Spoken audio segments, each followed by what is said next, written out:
Pour plus de 50% des gens, je crois que sur la morphine, c'est 56% des gens, la baisse de douleur est comparable avec un placebo et une molécule active.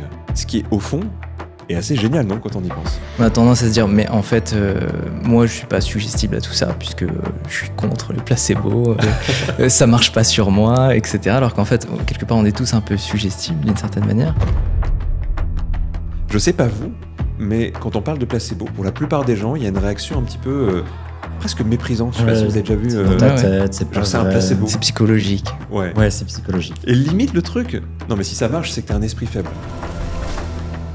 Donc il y a une vraie question qui se pose, est-ce qu'on peut en administrer ou pas de manière déontologique? Et puis il y a aussi les effets réels en fait, ce que ça produit, parce que finalement il y a vraiment un bénéfice. Ce bénéfice, est-ce qu'il vaut le coup?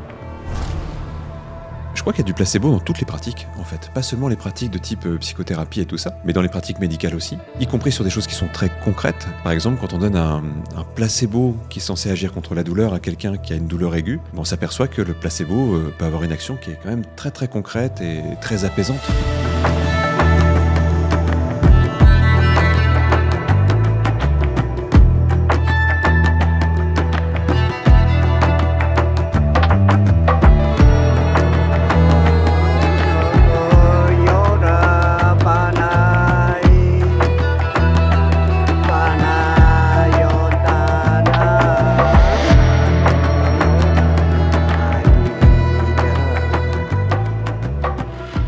Bienvenue au coin du feu. Le feu? Quel feu?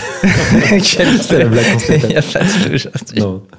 On avait un sujet en tête. De vous retrouver. Ça fait quelques temps qu'on s'est perdu. Ça fait quelques temps. Ça fait quelques mois, donc je suis vraiment super heureux de vous revoir, de partager ce temps-là avec vous, sans feu. Mais en même temps, sans feu, mais ça va très bien avec le thème d'aujourd'hui. C'est vrai? Pourquoi? Oui, parce qu'aujourd'hui, on va parler placebo. Et on pourrait dire qu'on a un feu placebo. Tout le monde peut voir le feu placebo qui est là. Et moi, je peux presque sentir la chaleur du feu placebo. Je sais pas si vous la sentez. Moi, j'entends ces crépitements. T'es plus un placebo auditif, toi? Ouais, je suis sur du sonore. Sonore, ok. Pour moi, c'est l'odeur du bois qui brûle, forcément. J'imagine vraiment ça. Donc, on a chacun un sens. Le feu est là et on est parti. Est-ce que, si on parle du placebo, je crois qu'on en a tous entendu parler, mais est-ce qu'il y a une première définition, une belle entrée en matière qui pourrait permettre de savoir qu'est-ce qu'un placebo? C'est assez riche. Je pense que si on essayait de le définir, on pourrait dire que le placebo, c'est ce qui va rester dans un traitement, par exemple, quand on enlève l'évolution normale de la maladie. Donc imaginons, par exemple, quelqu'un a une grippe, il y a ce que devrait être sa grippe, et si un placebo agit dessus, peut-être que ça va l'amplifier ou peut-être que ça va la diminuer. Et c'est ça qui va être l'effet placebo. Ça veut dire qu'il y a, si je résume un peu ce que tu dis, il va y avoir une substance, donc non active, mais la personne ne le sait pas. Donc il y a bien quelque chose qui est inactif sur le corps et ça a une interaction avec la physiologie. Même encore plus, c'est que la personne croit que c'est actif, en général. Parce qu'à la limite, si je donne par exemple à quelqu'un une molécule et que je dis que c'est pas actif, ça va presque créer l'inverse, ça pourrait créer un nocebo. C'est-à-dire l'inverse du placebo. Ça pourrait donner l'impression que ça peut, je sais pas, ça peut être encore pire que ce que c'était avec un nocebo. Ou alors ça pourrait ne pas avoir d'effet. Ou si je donne à quelqu'un quelque chose qui est véritable, par exemple une molécule qui est censée agir, mais en lui disant que ça ne va pas agir, je peux aussi avoir un effet nocebo. C'est l'inverse du placebo. C'est très clair. Ce qui ne servirait pas à grand-chose dans ce cas précis. On peut dire que quelque part, c'est un peu comme un traitement qui n'a pas de principe actif, mais qui a un effet psychologique. Exactement. Alors, en fait, ce n'est pas toujours un traitement. On peut avoir des placebos de choses qui ne sont pas d'ordre traitement. Mais en tout cas, c'est quelque chose qui n'est pas censé être actif au niveau chimique, moléculaire, mais qui va avoir quand même une action et qu'on va pouvoir mesurer. Là, on pose des questions, mais en fait, je pense qu'on a tous alors déjà vécu ça. Genre une drôle d'histoire à vous raconter, je pense, par rapport à ça, et une expérience que j'ai pu vivre dans une expérimentation, du coup, avec un laboratoire pour tester des traitements avant une mise sur le marché. Je pourrais vous en parler, c'est sur le sujet, c'était assez intéressant. Mais aussi même en tant qu'accompagnant, dans une pratique en cabinet. Alors, j'ai quelques années d'hypnose en cabinet derrière moi. Et je crois qu'en hypnose, en tout cas, on touche au placebo. Ou en tout cas, à la famille des placebos, à des mécanismes qui vont jouer avec les mêmes leviers. Parce qu'on pourrait se dire que quelque part, on va pouvoir accompagner une personne et agir sur quelque chose. Enfin, la personne va agir sur elle-même. Et parfois, ce qui est actif n'est rien d'autre qu'elle-même. Par contre, la pratique qui va se mettre en place, les rituels ou les suggestions vont aider la personne à faire ce petit shift et s'auto-aider. Est-ce que ça vous parle un petit peu? C'est un peu comme si quelque part le participant devenait le placebo. La source en tout cas du placebo. Comme si lui-même était le... Quelque part oui, parce qu'il est son propre... Je sais pas, parce que du coup ça voudrait dire qu'il n'a pas de substance active, alors que du coup il est très très acteur de tout ce qui se passe. Mais je pense qu'il faut... imaginons, enfin je crois que je me trompe pas quand je dis, et je crois que tu as mieux les stats en tête, Kevin, mais lorsqu'on va voir un praticien, peu importe la discipline, qui fasse de l'hypnose, de la gestalt, de l'analyse, le patient, son évolution peut être attribuée à au moins 50% à la qualité du thérapeute et la relation qu'il y a entre le patient et son thérapeute. Ce qui veut dire que tout ce qu'il va y avoir autour va jouer un rôle. Et nous, on va pouvoir, en tant que praticien d'hypnose, par exemple, si on sait créer la bonne relation de confiance, si le cabinet inspire confiance par 1001 détails, on va pouvoir déjà jouer sur le bien-être de la personne qu'on accompagne, rien qu'en créant le bon contexte et en incarnant la bonne personne qui est en face. Ou en mobilisant des attentes auparavant, peut-être avec une bonne préparation. En fait, c'est ça, je crois qu'il y a du placebo dans toutes les pratiques, en fait. Pas seulement les pratiques de type psychothérapie et tout ça, mais dans les pratiques médicales aussi, y compris sur des choses qui sont très concrètes. Par exemple, quand on donne un placebo qui est censé agir contre la douleur à quelqu'un qui a une douleur aiguë, on s'aperçoit que le placebo peut avoir une action qui est quand même très très concrète et très apaisante pour les personnes. Alors souvent, c'est une stat que les gens connaissent. Quand on parle du placebo, souvent les gens disent « Ah, mais pour la douleur, il paraît que c'est 50% de l'effet ». En fait, ce qui se passe, c'est quand on compare une molécule comme la morphine, par exemple, donc imaginons quelqu'un a mal, on lui donne de la morphine, on s'attend à ce que sa douleur diminue dans une proportion qui est logique par rapport à la quantité qu'on lui a donnée. Si ensuite on lui donne un placebo, eh bien, il y a des chances pour que ça soit comparable. Alors évidemment, il faut le faire sur un grand nombre de personnes pour avoir des stats, et sur un grand nombre de personnes, on s'aperçoit que pour plus de 50% des gens, je crois que sur la morphine, c'est 56% des gens, la baisse de douleur est comparable avec un placebo et une molécule active. Ce qui, au fond, est assez génial, non, quand on y pense. Ouais, c'est énorme. D'autant, si je prends l'exemple de la morphine, c'est que c'est un truc quand même qui est assez sévère, la morphine. C'est fort pour le corps, ça a aussi des contre-indications, hein. C'est quand même quelque chose qui est éprouvant. Il y a même des risques d'accoutumance à la morphine qui sont quand même assez forts. C'est un vrai problème même de santé publique aujourd'hui. Des gens qui ont par exemple des pompes à morphine pour accompagner des post-opérations, des choses comme ça, souvent ils peuvent devenir dépendants. Donc quand on sait qu'on pourrait remplacer ça dans certains cas par un placebo, ça ouvre des perspectives qui sont assez incroyables. J'avais entendu passer une information assez intéressante sur la Seconde Guerre mondiale, où en fait sur le front on manquait d'anesthésistes. Il n'y avait plus assez de liquide, en fait. Le produit n'était plus suffisamment disponible. Donc, il y a certains médecins qui ont eu l'idée d'injecter de l'eau, en fait, tout simplement. Et le résultat, apparemment, était de 58%. Ils avaient, dans 58%, jusqu'à 58% des cas, des effets d'anesthésie, quand même. C'est incroyable. Et tu vois, dans ces cas-là, ce qui est intéressant, c'est de comprendre comment ça fonctionne. Parce que, je ne sais pas vous, mais quand on parle de placebo, pour la plupart des gens, il y a une réaction un petit peu... presque méprisant, je sais pas si vous avez déjà vu. C'est dans ta tête, c'est pas c'est un placebo. C'est psychologique. Ouais, c'est psychologique. Et limite le truc, non mais si ça marche, c'est que t'as un esprit faible. Alors je sais pas si ça marche sur tout le monde en fait. Alors le placebo, ça marche sur tout le monde, parce qu'en fait, quand on dit que ça marche sur 56% des cas, c'est à un instant T sur au moins 100 personnes qu'on fait le test. Mais si on refait le test avec les mêmes 100 personnes 2 semaines après, il y aura les mêmes stats, mais les gens peuvent changer de groupe. Exactement. Donc on est tous capables à certains moments de réagir. Donc c'est pas il y a 30% de gens qui sont susceptibles d'être touchés par le placebo, c'est juste dans 30% des cas sur une expérience précise, mais si on l'étend, en fait c'est pratiquement tout le monde qui peut à un moment donné, d'une manière ou d'une autre, bénéficier de l'effet placebo. Bah oui, parce que même quand on dit c'est 56% de résultats ou 58% dans l'étude que tu donnais, ça veut pas dire que les 40 autres % ont zéro placebo. Ça veut juste dire qu'il est moins fort ou qu'il est pas comparable à ce qu'on mesure. Mais ça veut pas dire... Enfin, il n'y a pas de placebo inexistant, finalement. Et en fait, ça voudrait dire qu'on a un fonctionnement mental très, très particulier si on n'avait pas d'effet placebo. Donc, pas d'imagination, on va peut-être en parler après, mais pas d'imagination, pas d'attente, pas de projection, pas de sensibilité au contexte, des choses comme ça. Ce qui, évidemment, n'existe pas, parce qu'on est humain, tout simplement. Oui, tout à fait. D'ailleurs, les médecins croient beaucoup en l'effet placebo. J'ai vu passer une donnée comme quoi c'était au Royaume-Uni et en Israël, où 60% des médecins utilisaient régulièrement un effet placebo. Ouais, alors il y a une stat là-dessus. En tout cas, il le prescrivait un médicament qui est un placebo. Je crois que c'est au moins une fois par mois qu'ils prescrivent un placebo. Et en fait, c'est assez courant dans certains domaines de prescrire des placebos parce qu'en fait, alors comme tu dis, parfois, il n'y a pas les médicaments. Il y a des pays où il y a des pénuries assez importantes. Alors, je dis ça maintenant, ça vient un peu en France aussi. Mais il y a des pays où il n'y a pas trop le choix, ou des situations comme la guerre. Ouais. Et puis il y a aussi des cas où on ne peut pas faire quelque chose. Et du coup, il y a des gens qui tentent des placebos. J'ai une anecdote assez jolie autour de ça, avec un ami qui fait de l'hypnose, qui se reconnaîtra peut-être s'il écoute l'émission, qui à un moment donné travaille dans un hôpital un peu au nord de Paris, et avec des personnes qui avaient vraiment des douleurs assez intenses, et des pathologies quelquefois assez fortes, et des douleurs quelquefois qu'on n'arrivait pas bien à soulager. Ça peut aussi arriver, ce genre de choses, avec des personnes qui ont des allergies, on ne peut pas leur donner certains antidouleurs, par exemple. Et à un moment donné, il va proposer, notamment à une personne qui a vraiment une douleur qui n'arrive pas à soulager au niveau médical, un rituel. Il se trouve que cette personne, je ne sais plus de quel pays elle venait, mais elle avait une croyance en certaines pratiques rituelles de type un peu sorcellerie et tout ça. Et donc, il va lui dire un truc, il va lui dire, vous savez, j'ai contacté une personne qui pratique, alors je ne sais plus quel type de sorcellerie pour le coup, et qui va vous faire un soin à distance demain à 15h.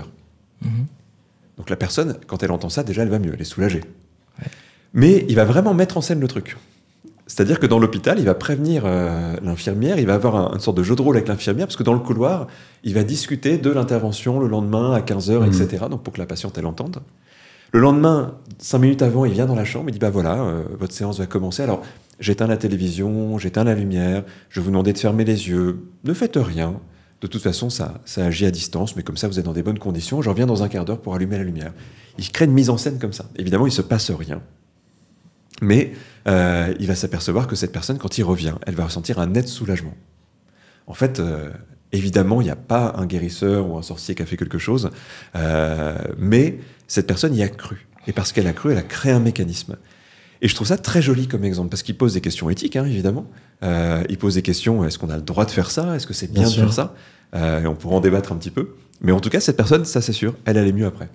C'est intéressant parce que du coup, il y a une configuration des attentes. C'est ça que tu décris. C'est-à-dire qu'il y a une mise en scène, il en parle avant, il crée une sorte de ritualisation de l'événement. Donc tout ça, ça contribue certainement à créer le mécanisme. Il y a aussi d'autres choses. Je sais que le placebo, il peut être aussi induit par un apprentissage. Ouais. Il peut y avoir une forme de conditionnement. Oui. Avant d'aller plus loin, dans l'épisode, on se permet une petite parenthèse. On aimerait vous parler de notre projet, à Kevin et à moi, Dream Machine. La Dream Machine, c'est un appareil qui permet de voyager dans les états de conscience. C'est une invention à la base qui vient d'artistes américains qui cherchaient à faire vivre des états de conscience modifiés. Et nous, on a travaillé dessus, on a essayé de la perfectionner, de l'actualiser. Et ça donne un appareil qui est une lampe stroboscopique qu'on va regarder les yeux fermés et qui nous fait voyager vraiment dans plein d'états assez fous, assez magnifiques à vivre. Et non seulement ça fait du bien, mais surtout, c'est vraiment une expérience assez transcendante. Comment fonctionne la machine? C'est hyper simple. C'est des fréquences stroboscopiques lumineuses qui amènent le cerveau à fonctionner différemment. Les fréquences qui sont émises vont amener l'activité électrique du cerveau à changer, à se modifier temporairement pour permettre à l'utilisateur d'atteindre l'état de conscience désiré. Du coup, c'est vraiment une expérience à vivre et on vous invite au moins à la tester, à la découvrir, parce que c'est quelque chose qui est saisissant, c'est quelque chose qui est difficile à définir avec des mots. Nous, ça nous tient vraiment à cœur et comme dans ce podcast, on parle beaucoup des états de conscience, on avait envie de vous en dire quelques mots. L'idée qu'on a eue, c'est de permettre à la plupart des gens qui souhaitent explorer des fonctionnements profonds, de le faire très simplement. On s'installe confortablement chez soi. La Dream Machine est toute simple, il n'y a qu'un seul bouton à appuyer dessus. Vous avez une application avec plusieurs sessions, vous allez pouvoir choisir l'expérience que vous voulez faire. Et en quelques minutes, vous allez vous retrouver dans une sorte de kaléidoscope mental. Des couleurs vont venir à vous, ça va bouger, ça va être vraiment très immersif. Et vous allez ressentir les premiers bénéfices. Il peut y avoir du calme, du bien-être, de la stimulation. Et en fonction des besoins de la journée, vous allez pouvoir vous diriger là où vous le souhaitez. Cette expérience, elle va nous propulser à l'intérieur de nous-mêmes. C'est un peu comme une immense vague qu'on va apprendre à surfer. Et toute expérience d'état de conscience est transformatrice. Et les possibilités transformatrices des expériences de Dream Machine sont assez incroyables à vivre. Ce que ça permet, au-delà de l'immersion qui est très engageante, on va trouver des bénéfices très clairs qui vont arriver très vite. Les premiers effets qu'on peut ressentir et qu'on peut choisir, ça va être par exemple du calme, une rééducation au sommeil, trouver une relaxation. La plupart des personnes vont retrouver leurs pensées qui vont ralentir, voire se couper, ce qui va amener une profonde détente et du bien-être.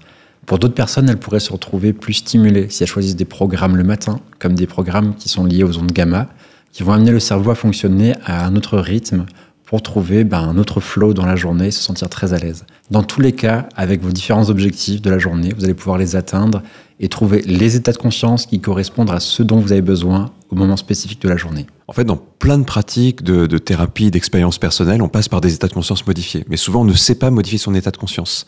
Si on va en Amazonie, on va prendre des substances psychédéliques. Et ben là, en fait, on a une alternative à ça qui est plutôt simple à vivre, qui est plutôt accessible et qui nous permet de vivre des vrais voyages intérieurs qui vont permettre des ouvertures d'esprit, des prises de conscience, des nouvelles associations d'idées ou même de se brancher à des courants très créatifs qu'on a à l'intérieur de nous. Bref, ça ouvre tout un potentiel.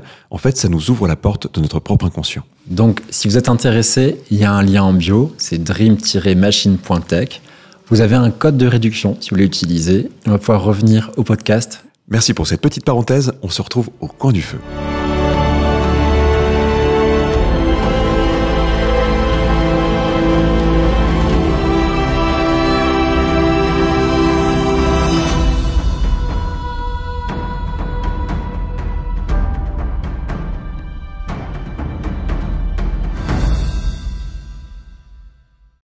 Je trouve ça fascinant à quel point ce médecin il a mis de l'énergie du coup à créer ce contexte, c'est ce que tu soulignais. Ouais, et la configuration des attentes. Ouais, complètement. Et je crois que plus cette configuration elle est chargée et plus on arrive à faire monter ces attentes, plus au moment de l'événement, donc de l'administration du médicament, de la molécule qui n'existe ou pas, c'est là qu'il va se passer quelque chose. Donc plus que juste dire je prends quelque chose, je crois que charger davantage les attentes, créer l'acte médical, en faire un instant vraiment particulier, et en plus un quart d'heure peut-être dans le silence, dans le noir. Enfin, déjà il y a une vertu un peu autocorrectrice à être bien avec soi. Il y a forcément du bien qu'on peut en tirer. Donc je trouve ça juste formidable et c'est super que des soignants en tout cas puissent aller dans cette direction. J'ai le souvenir, je ne sais pas si vous saviez, je pense que j'ai déjà partagé avec vous, j'étais infirmier, j'ai toujours mon diplôme normalement, il doit traîner quelque part, mais j'ai travaillé en hôpital psychiatrique, donc en milieu fermé. Donc c'est un milieu qui est un peu particulier. Et je me souviens très bien de la nuit. L'éveil qu'on pouvait faire, donc c'est une ambiance très particulière, la nuit dans l'hôpital, et des situations vraiment très particulières. Et pour certains patients qui étaient très anxieux et qui n'arrivaient pas à dormir, qui ne pouvaient pas trouver le sommeil, et pour qui, oui, ils avaient déjà tout ce qu'il fallait en termes de molécules. Enfin, il y avait des traitements qui étaient mis en place, mais rien n'y faisait. Et on sait très bien, quand on a fait quelques gardes dans ce domaine-là, on sait que le relationnel va beaucoup jouer, donc c'est des moments dans lesquels on a un peu plus le temps, on est moins pris par l'administratif, en général on est un binôme, donc pour une vingtaine, trentaine de patients. Et dans ces moments-là, je sais que ça vaut le coup des fois de discuter un petit peu, de boire encore une petite boisson chaude, une petite tisane le soir avec la personne, de faire un dernier petit ping-pong dans la cour pour vraiment se relaxer, passer un bon moment, et on sait que créer un bon contexte, en tout cas, ça amenait les personnes à mieux dormir. Et pour certaines personnes, il y avait des placebos qui étaient mis en place en traitement si besoin. Donc c'était vraiment prescrit. Donc ça veut dire que sur la ligne des traitements, il y avait tous les traitements, les neuroleptiques, des antidépresseurs, tout ce qu'on peut imaginer, et le médicament placebo. Et donc dans notre armoire à pharmacie, vous pouvez imaginer la grande armoire à pharmacie avec tous les traitements, il y avait un endroit avec le placebo. Alors, je ne sais pas si c'était à la lettre P, c'était par ordre alphabétique avec placebo, mais c'était vraiment la petite gélule. Et donc, par exemple, s'il y avait une insomnie pour X patient, si était prescrit le traitement placebo si besoin, on lui donnait ça. Mais on n'avait jamais, un peu dommage, on n'a jamais été formé justement à comment est-ce qu'on lui donne, parce que du coup, je pense que dans le non-verbal ou même dans la manière de dire les choses, quand on sort juste avec un diplôme d'infirmier, et pour le binôme aide-soignant infirmier, en tout cas, on n'était pas vraiment formé à en faire un événement. Alors on essaie de le faire assez normalement en disant tiens, j'ai encore un petit traitement que le médecin a mis au cas où, et ça suffisait. Je dis pas que ça marchait à tous les coups, mais pour pas mal de personnes, c'était vraiment demandé. C'est intéressant parce que tu vois, on pourrait se poser la question, ce serait quoi la bonne manière de donner un placebo? Ouais. En général, on parle d'expérience en double aveugle où normalement celui qui donne le placebo ne sait pas que c'est un placebo. Oui. Parce qu'il y a un mythe qui est que si on sait que c'est un placebo, ça marche moins. C'est pas vrai ça. C'est pas vrai. Alors ça baisse un tout petit peu en statistique, mais pas tant que ça. On peut dire c'est un placebo, je vous donne le placebo et ça marche quand même. Ça marche quasiment autant, ouais. Donc déjà c'est intéressant parce que on croit qu'il faudrait que personne ne sache que c'est un placebo et en fait pas tant que ça. Mais en plus, on pourrait se demander est-ce qu'il faut le donner de manière tout à fait normale, comme c'était quelque chose de commun, comme c'était un traitement de plus dans ce cas-là. Et sans doute qu'en fait, c'est plutôt une bonne chose de le donner comme ça. Parce que si on y met peut-être un peu trop C'est d'emphase. surjoué. Voilà, si c'est surjoué, s'il y a un côté un peu fake, le patient va sans doute le ressentir et du coup là ça peut baisser par contre son niveau d'attente. Ou alors il faudrait très bien le jouer. En disant bon là on a un truc, alors c'est un peu fort, mais il faudrait être sûr de le jouer suffisamment bien pour pas interférer avec les attentes de la personne. Parce qu'en fait on ne sait pas, il y a des gens qui risquent, si on fait monter un peu la pression, de se mettre la pression et ça va avoir un effet nocebo. Et il y a des gens, si c'est trop banal, peut-être que ça passe un peu inaperçu et ça n'agit pas comme un placebo. En fait, il faudrait toujours l'adapter un peu à la psychologie de quelqu'un et c'est là que c'est un peu particulier. C'est en fait, bien en fait ce qui s'est passé de mon côté quand je relate l'expérience, parce que ça a été fait de manière assez normale. Tiens, le médecin, je vois qu'il y a encore une ordo pour ça, enfin, on peut donner ce traitement. Et en fait, il y avait souvent des traitements si besoin, donc ça veut dire que l'infirmier était libre dans son rôle propre d'administrer ou non, c'était prévu au cas où. Donc, je pense que c'est bien, parce que finalement, il n'y avait pas le côté il faut donner le placebo avec un truc démonstratif qui éveille. Il y avait écrit placebo sur la boîte ou les gens y voyaient quoi en tant que patient? Je sais plus. Il avait un nom magique ou un truc, non? Alors, je suis quasiment sûr que c'était pas marqué placebo, c'était autre chose. Un mot en latin, je pense. Ouais, il y avait un truc. Invictus. Ça, c'est marrant parce que ça aussi, le mode d'administration, il change beaucoup de choses. Il y a une étude qui est géniale, mais elle fait un peu peur. C'est une étude aussi sur la douleur qui montre que selon le mode d'administration, le placebo sera plus ou moins efficace. Et en fait, plus c'est invasif, plus c'est efficace. Ok. Genre l'injection, c'est le maximum, quoi. Ben non. Alors il y a encore pire que ça. C'est là qu'elle est effrayante cette étude, c'est qu'ils ont fait des fausses opérations. Ah oui. Ils ont ouvert, ils ont rien fait et ils ont fermé. D'accord. Donc il y a une cicatrice. Placebo. Il y a quand même une cicatrice à la fin. Il y a quand même une cicatrice à la fin, mais ça veut dire que, bon, en fait, pour faire des études comme ça, il y a quand même un comité éthique et tout ça. Donc, je ne sais plus très bien pour quel type de patients ils avaient prescrit ça. Mais je crois que c'était pour des personnes. C'est souvent quand c'est vraiment des personnes pour qui on peut rien faire pour une douleur, on va tenter une opération placebo. Ça peut exister. Okay. Donc, une gélule, par exemple. Évidemment, si c'est une piqûre, ça monte un peu l'effet. Et l'opération placebo a beaucoup plus d'effet encore. Alors évidemment, là aussi c'est discutable. Est-ce qu'on va aller jusqu'à faire une opération placebo pour une personne qui se plaint d'une douleur qui n'existe pas? Mais en fait, il y a des taux de soulagement qui sont quand même assez importants. Donc ça a pu exister dans la médecine de faire ça. Mais là, ça existe dans un cadre d'étude, donc du coup c'est ciblé, mais j'imagine que le médecin ne prend pas la liberté de faire une opération placebo. Je ne sais pas, dans l'étude c'est sûr, mais je crois pas que ça existe non plus. Mais en tout cas, ça a été étudié et il se trouve que ça fonctionne assez bien. Alors tu as des médecins qui vont jouer là-dessus, qui vont faire un peu ça, alors pas jusqu'à l'intervention chirurgicale, enfin ça j'y crois très peu, voilà, mais qui peuvent administrer un traitement qui n'a pas de vertu pour la pathologie qui est fixée ou pour soulager la douleur, mais qui est un peu autre et ça peut jouer un peu le rôle de prescription. C'est comme l'effet de si tu vas chez le médecin, tu te sens mieux quand tu as une ordo à la fin.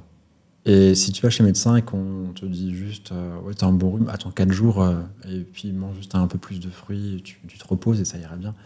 Si ton médecin te dit ça, tu te dis tu remets en question la compétence. Est-ce qu'il est bon ou non? Je vais pas à la traditionnelle officine chercher ça, j'ai pas mon petit papier, j'ai pas l'ordo et ça va pas. Donc parfois on sait que les médecins aussi, et même quand on y réfléchit, une prescription, alors pour les petites choses, je dis pas, mais si c'est un petit rhume, en général, on va traiter un peu les symptômes, mais on laisse un peu la nature faire quelque part. Enfin, les traitements qu'on va prendre sont souvent là pour soulager un petit peu.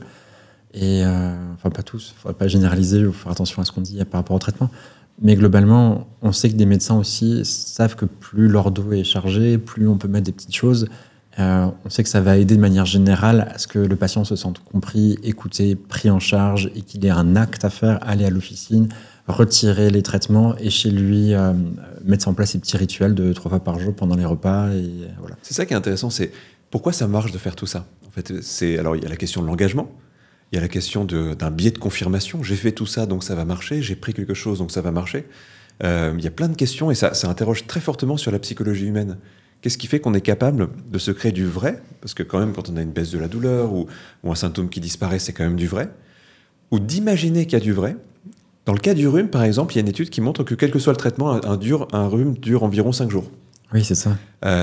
Mais par contre, les gens qui prennent un traitement, même s'il dure aussi longtemps, ils ont l'impression que le traitement agit et qu'il dure moins longtemps.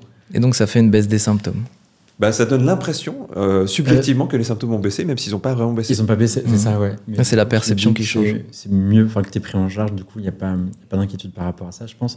Vous voyez la taille du Vidal, le fameux, la Bible des pharmaciens et des médecins, pour chercher. Alors, quoi que c'est plutôt numérique, mais si on regarde le fameux Vidal, c'est le gros livre rouge qui recense tous les traitements avec les noms, les posologies, enfin, tout ce qu'il faut savoir, les effets secondaires, etc.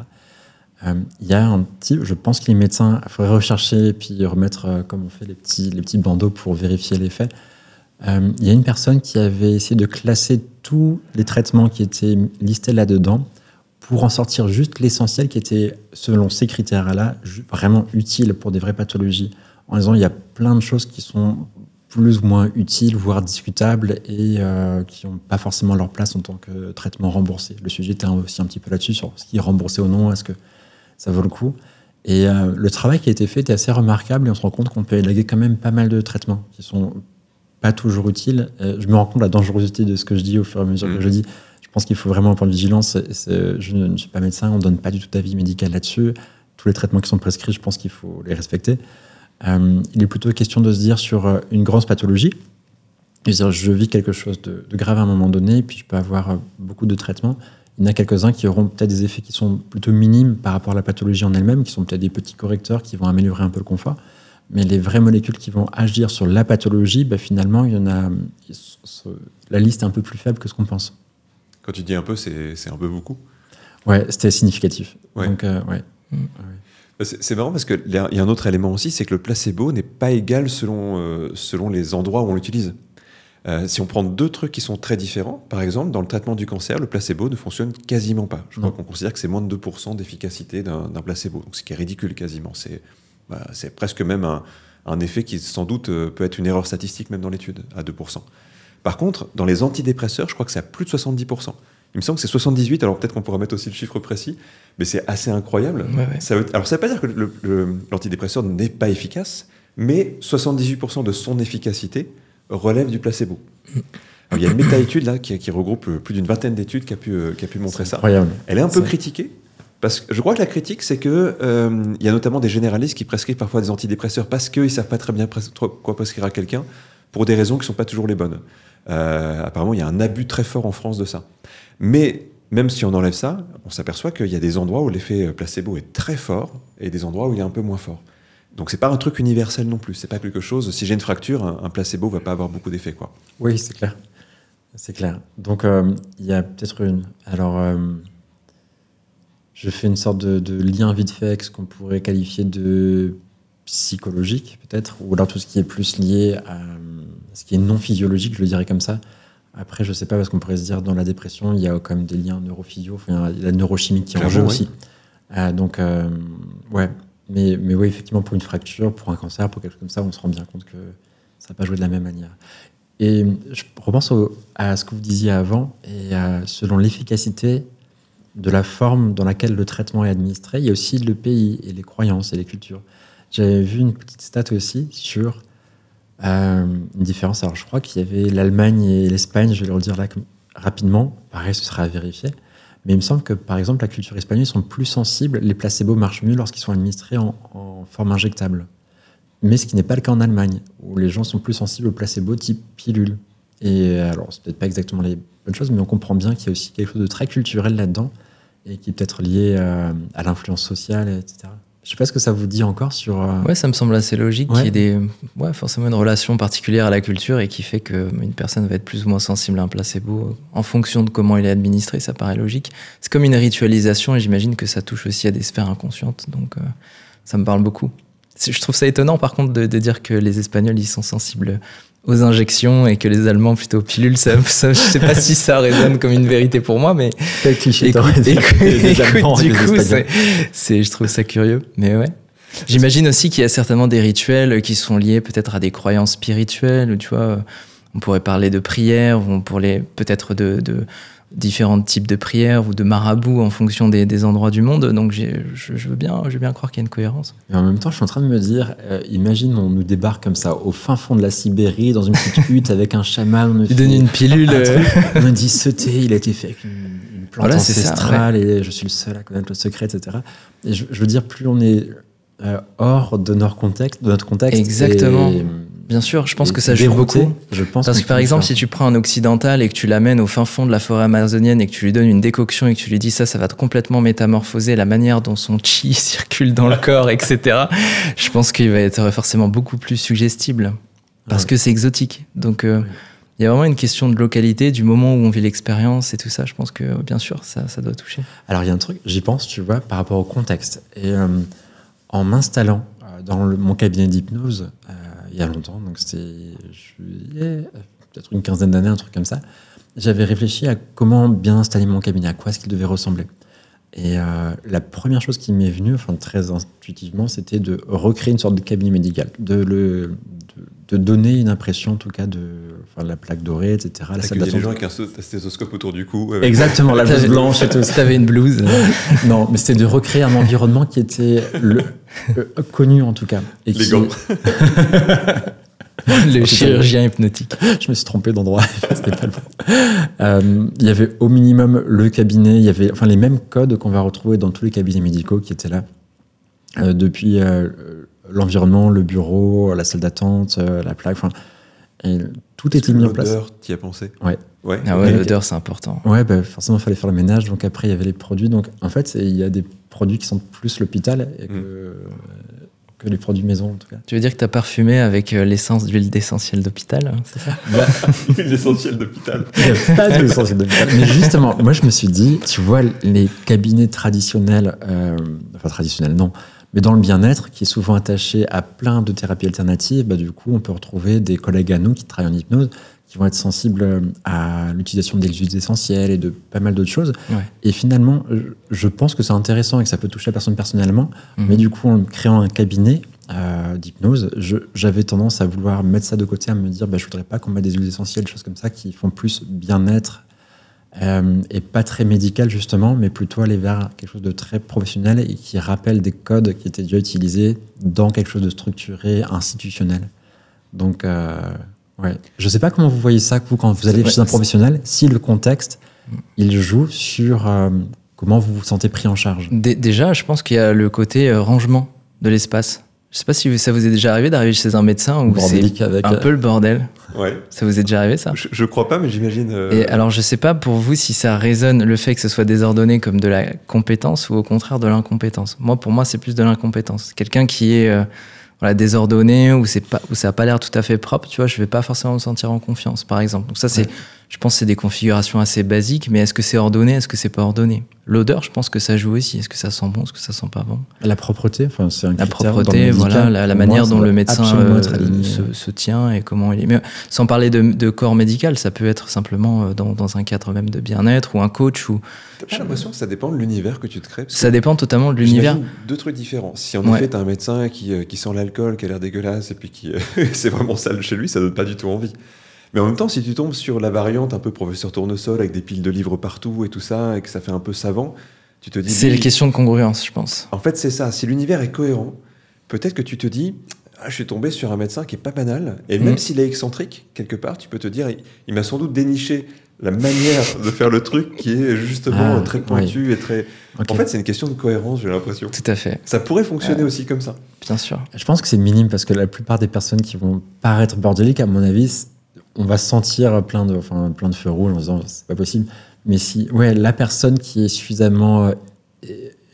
non ordinaire en tout cas pour se dire elle est forcément ultra compétente de quelque chose puisqu'elle a abandonné tout ce qui est lié à son image ou l'hygiène ou je sais pas quoi, donc elle doit être peut-être très, très spécifique et bien qualifiée pour la médecine peut-être ou autre chose. Il y a un effet, quand tu parlais de ton cabinet là, tu vois, on pourrait se poser la question, est-ce que, parce qu'on sait que la sécurité est importante en thérapie, et que ça va amorcer d'une certaine façon l'effet placebo, je me sens en sécurité avec toi donc je vais me laisser aller. Et ce que tu me dis, je vais le prendre plus facilement que si je ne me sens pas en sécurité. Mais pourtant, il y a une étude sur le placebo qui est assez intéressante qui montre que si on donne, non pas une molécule inactive, mais une molécule qui va provoquer un effet secondaire un peu nocif, genre des nausées, par exemple. Donc, imaginons quelqu'un a de la douleur et on va lui donner un placebo d'antidouleur, mais dans le placebo, il y a quand même une molécule qui va créer des nausées. Et en fait, le placebo est plus efficace comme ça. En gros, je me dis, mais là, mon corps qui réagit, je sens que je me sens un peu bizarre. C'est ce que j'ai pris. Ce que j'ai pris doit être efficace. Donc je me raconte encore plus d'histoires dessus. Donc on a remarqué que les placebos étaient plus efficaces quand on induisait un ça phénomène désagréable. va dedans. valider qu'il se secondaire. passe quelque chose. S'il se passe quelque chose, positif non. C'est comme le mauvais goût de la potion, quand on se dit que c'est efficace si ça a vraiment mauvais goût. Bien sûr. Bien sûr. Ah, intéressant. Et après, on pourrait se poser la question des couleurs, etc. Alors après, dans la médication, il y a toujours des coloris. Enfin, même les sirops, par exemple. Pourquoi est-ce que certains sont roses, d'autres sont transparents, d'autres sont jaunes? Déjà pour pas se planter, je pense que c'est une bonne chose quand on a quand on est infirmier, qu'on a plein de traitements et qu'on se dit tiens, mon Terralène il est rose, je sais que du coup c'est la bonne médication que j'ai préparée. Mais au-delà de ça, je crois que l'aspect aussi peut jouer et est important aussi sur à quoi ressemble un traitement. Et au-delà de tout ça, il y a une vraie question sur, tu l'évoquais un peu tout à l'heure, c'est la déontologie, c'est-à-dire le caractère moral. Mais c'est vrai qu'on a tendance à se dire, mais en fait, moi, je suis pas suggestible à tout ça, puisque je suis contre le placebo, ça marche pas sur moi, etc. Alors qu'en fait, quelque part, on est tous un peu suggestibles d'une certaine manière. Donc il y a une vraie question qui se pose, est-ce qu'on peut en administrer ou pas, de manière déontologique? Et puis il y a aussi les effets réels, en fait, ce que ça produit, parce que finalement, il y a vraiment un bénéfice. Et ce bénéfice, est-ce qu'il vaut le coup? Tu sais, moi, c'est une question que je me suis posée il y a pas très longtemps. J'avais c'était quoi? C'était il y a un an à peu près, j'avais une sorte de grippe-rhume, je sais pas très bien quoi. Et en fait, je vais dans une pharmacie, j'avais le nez qui coulait beaucoup, et je demande aux praticiens, est-ce que vous avez quelque chose? Juste, je vais donner une conférence, et j'avais vraiment le nez bouché. Et il me dit, je peux vous donner l'homéopathie, et puis si ça marche pas, je peux vous donner un truc un peu plus fort. Alors, tu l'as senti venir. Et alors, on pourrait parler un peu de l'homéopathie. Mais sur le coup, tu vois, je me suis posé une question, je me suis dit, mais en fait, je rentre chez un pharmacien. En France, une pharmacie, c'est pas vrai dans tous les pays du tout. Mais en France, quand tu rentres chez un pharmacien, je pense que tu as une attente. C'est d'avoir quelqu'un qui est scientifique en face de toi. Tu as une attente d'un truc carré. Et moi, depuis, du coup, je regarde les pharmacies d'un autre œil parce que je trouve que dedans, c'est de plus en plus commercial. En fait, il y a beaucoup de produits qui sont vendus, qui sont vraiment... alors, il n'y a pas que ça, évidemment, mais il y a aussi des produits qui sont vraiment n'importe quoi. Et pour moi, je trouve, je ne sais pas ce que vous en pensez, qu'un pharmacien ne devrait pas prescrire quelque chose qui n'est pas testé scientifiquement, prouvé scientifiquement. À la limite, si je veux l'acheter, je vais ailleurs. Si je veux de l'homéopathie, je ne devrais pas aller dans une pharmacie. Pour moi, c'est incongru et ça devrait être interdit. Enfin, je suis assez virulent là-dessus, mais je pense que ce n'est pas normal parce que ça joue sur la crédulité des personnes. Et à la limite, si je veux voir un herboriste ou quelque chose comme ça, je vais le voir, mais c'est une démarche volontaire, mais pas dans un cadre où ça joue sur... D'ailleurs, tu parles d'herborisme, mais je te reprends sur le fait que les herboristes peuvent être très scientifiques aussi, puisqu'il y a des plantes qui ont des vrais principes actifs et c'est pas du tout des placebos. Oui, du coup, c'est pas le bon exemple. Mais tu pourrais dire au magasin bio, par exemple. Au magasin bio, oui, voilà, exactement. Oui, c'est vrai que sur un peu sa place, je vois ça comme un phénomène un peu curieux, l'homéopathie aussi. Alors, je sais pas ce que tu en penses, toi, de l'homéopathie. Mais c'est vrai que c'est l'air d'être un truc. Je crois qu'il y a des études qui ont quand même démontré qu'il y avait essentiellement de l'effet placebo dans l'homéopathie. Donc je ne sais pas si on peut se permettre de vraiment penser ou croire quelque chose là-dessus. Non, tu as raison, il faut être factuel. C'est plutôt factuel, ouais. Après, j'ai l'impression que c'est un sujet qui peut diviser parce que. Parce qu'il y a des effets, en fait. Mais tu vois, c'est toute la complexité du placebo. Quand tu dis ça a marché pour moi, parce qu'il y a forcément des personnes, alors je ne sais pas quel pourcentage, qui vont me dire. Ouais, mais alors du coup, c'est intéressant de parler de tous les biais qui sont derrière l'effet placebo. Par exemple, tu as le biais de complaisance. Le fait que si on est amis et que je te dis, voilà, j'ai appris une petite technique chez un chaman, t'inquiète, je vais t'enlever ton nez qui coule, je te fais un truc qui prend 15 minutes et je te fais une belle configuration avec un rituel, etc. Peut-être même que je vais m'autoriser à chanter et à faire quelques jérémiades. Peut-être que tu auras quand même la sensation que par simple complaisance sociale, tu vas te dire j'y crois pas trop, mais oui, c'est vrai que ça va mieux, j'ai pas le nez qui coule, tu vois. Ça, c'est un biais qui s'appelle le biais de complaisance. C'est super intéressant. Donc ça veut dire que en fait, il y a plein de mécanismes qui font que même si on se croit pas suggestible à une situation, il y a quand même à la fin au moins ne serait-ce qu'un petit bénéfice, et c'est quand même intéressant. Mais tu vois, pour moi, il y a un truc qui est... Donc ça pose la question, est-ce que le pharmacien est-ce que le pharmacien, quelque part, il n'est pas dans la meilleure configuration possible aussi pour proposer des choses? Dans le cas où il n'a pas vraiment de molécules actives qui vont vraiment marcher, il a quand même des petites solutions qui peuvent permettre d'avoir des effets thérapeutiques juste par l'interaction. Et c'est là, en fait, que le débat existe par rapport à ta position. Parce que si tu sais ça, tu ne vas plus chez les pharmaciens, tu te dis, en fait, j'ai une chance sur 10 qu'il me donne un truc en sucre, tu vois. Et je comprends ton point de vue qui est dur, tu vois, mais en disant si tu vas quelque part, t'as pas envie de te dire j'ai une petite proba pour qu'on me donne Mais est-ce un qu'on truc est si placebo. rationnel que ça? En fait, pour moi, c'est une question même de bénéfice à long terme. Parce qu'à court terme, ça peut marcher. Et à court terme, on pourrait se dire c'est plutôt positif que parfois que ça marche, en fait. Mais tu parles de la relation de confiance. En fait, si je perds la relation de confiance, parce qu'à un moment donné, je sais plus très bien ce qui m'est proposé, eh bien en fait, c'est grave à moyen terme ou à long terme. Je pense que ça cause des vrais problèmes d'adhésion à une méthode rigoureuse, parce que justement, tu sais plus très bien sur quoi ça fonctionne. Si on prend l'exemple de l'homéopathie, je crois que la théorie de l'homéopathie, ça date de 1810, et dès 1920, on sait que c'est du placebo. C'est-à-dire dès 1920, donc 10 ans après à peu près, on peut retrouver la date précise, il y a une étude qui montre qu'on n'arrive pas à le différencier du placebo. Et depuis, ça a été retesté et retesté plein de fois. Mais en même temps, alors là où c'est intéressant, et qu'on a du mal, je trouve, à décorréler les deux, et en fait c'est normal, c'est que ça marche quand même. Mais parce que le placebo fonctionne. Quand quelqu'un dit je vais mieux, il va vraiment mieux en fait. Ouais. Est-ce que les stades de l'homéopathie, elles correspondent au stade classique du placebo ou est-ce que c'est particulier à l'homéopathie? Je crois qu'elles sont... en fait, c'est des très bonnes stades de placebo. Ok. Pourquoi? Parce que c'est optimisé et c'est plutôt bien pensé. Je ne sais pas si vous avez déjà regardé, alors prenons peut-être le laboratoire le plus connu d'homéopathie, dont les médicaments, enfin je ne sais pas si on peut parler de médicaments, du coup les petites pilules sucrées sont créées dans des pays de l'Est, dans des conditions pas contrôlées du tout. La liste des ingrédients. Vous savez le truc qu'on est censé prendre quand on a le rhume, par exemple, les petites billes là qui... il faut regarder la liste des ingrédients qui sont dedans. Dedans. Comment? Il y avait des trucs un peu glauques dedans. Mais c'est hyper glauque ce qu'il y a dedans. Ouais. Il y a genre de la bave de crapaud, quoi, tu vois. Pour la liste exacte des ingrédients, il y a vraiment il y a de la des bave trucs. De crapaud, c'est une blague. Mais ça fait vraiment ingrédient de sorcière. C'est vraiment des éléments... donc ouais, c'est vraiment un assemblage d'éléments très bizarres, fait dans un pays où il n'y a aucun contrôle. Et pour ce que c'est vendu cher. De toute façon, les ingrédients, on ne peut même pas les mesurer dedans, parce qu'aux doses homéopathiques, c'est une molécule sur on ne sait pas combien de milliers de litres d'eau. Donc c'est vraiment à des proportions qui sont très très basiques. Mais par contre, l'emballage est bien pensé, la liste des ingrédients est bien pensée, tout le rituel est bien pensé. Donc ça donne un très bon effet placebo.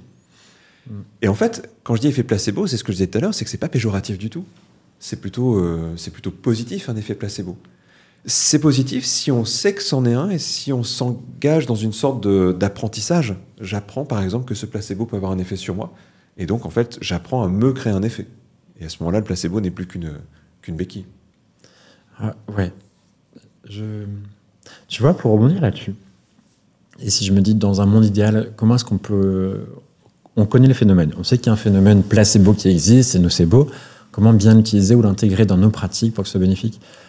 Depuis tout à l'heure, pendant qu'on discute, j'essaie de mapper en fait que se passe-t-il. Et puis en fait, je me dis il y a un peu deux sujets, on passe de l'un à l'autre assez facilement.